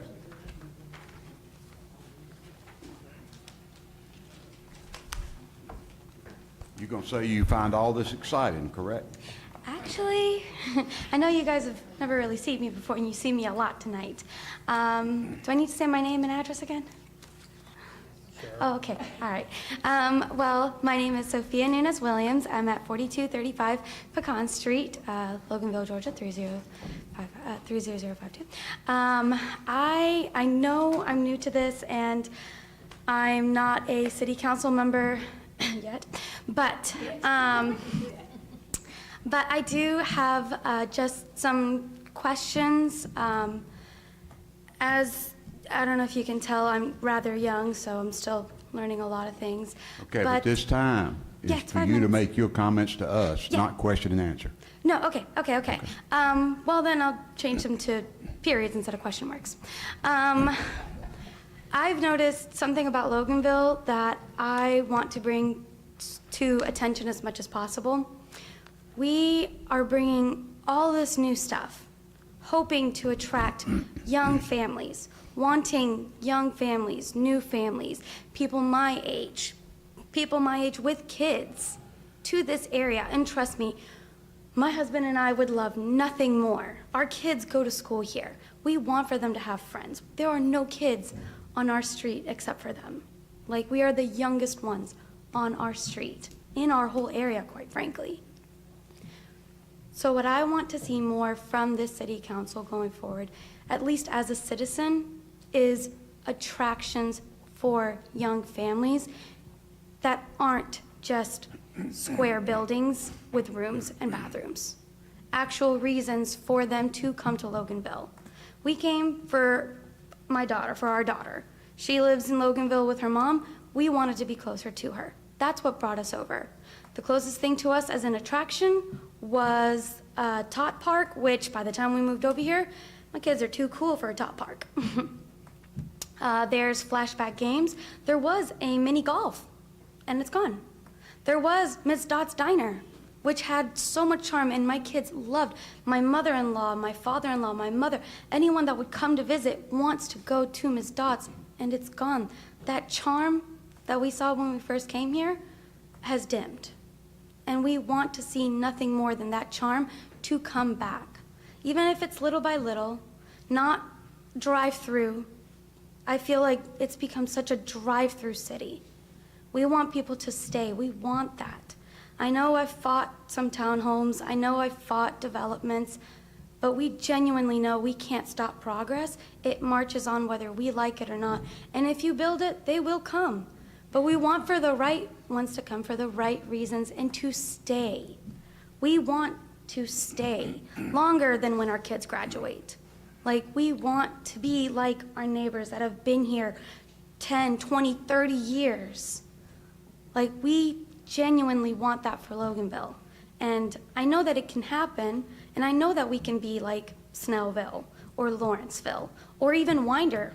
Like, I know we can do that, but I just want to make sure that the city council members understand that we do want more people. We do want young people. We want all that, but we want it done the right way without cramming everyone into one single spot with nothing to offer.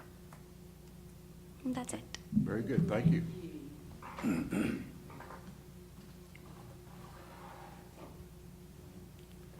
Anyone else? Okay, seeing none, public comment section is now over.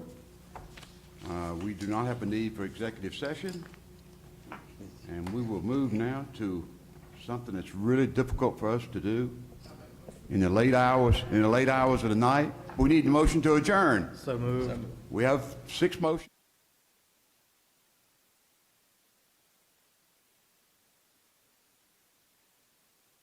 Okay, with that said, the meeting is now over. Hopefully we'll see you back Thursday night, 6:30. Thank you.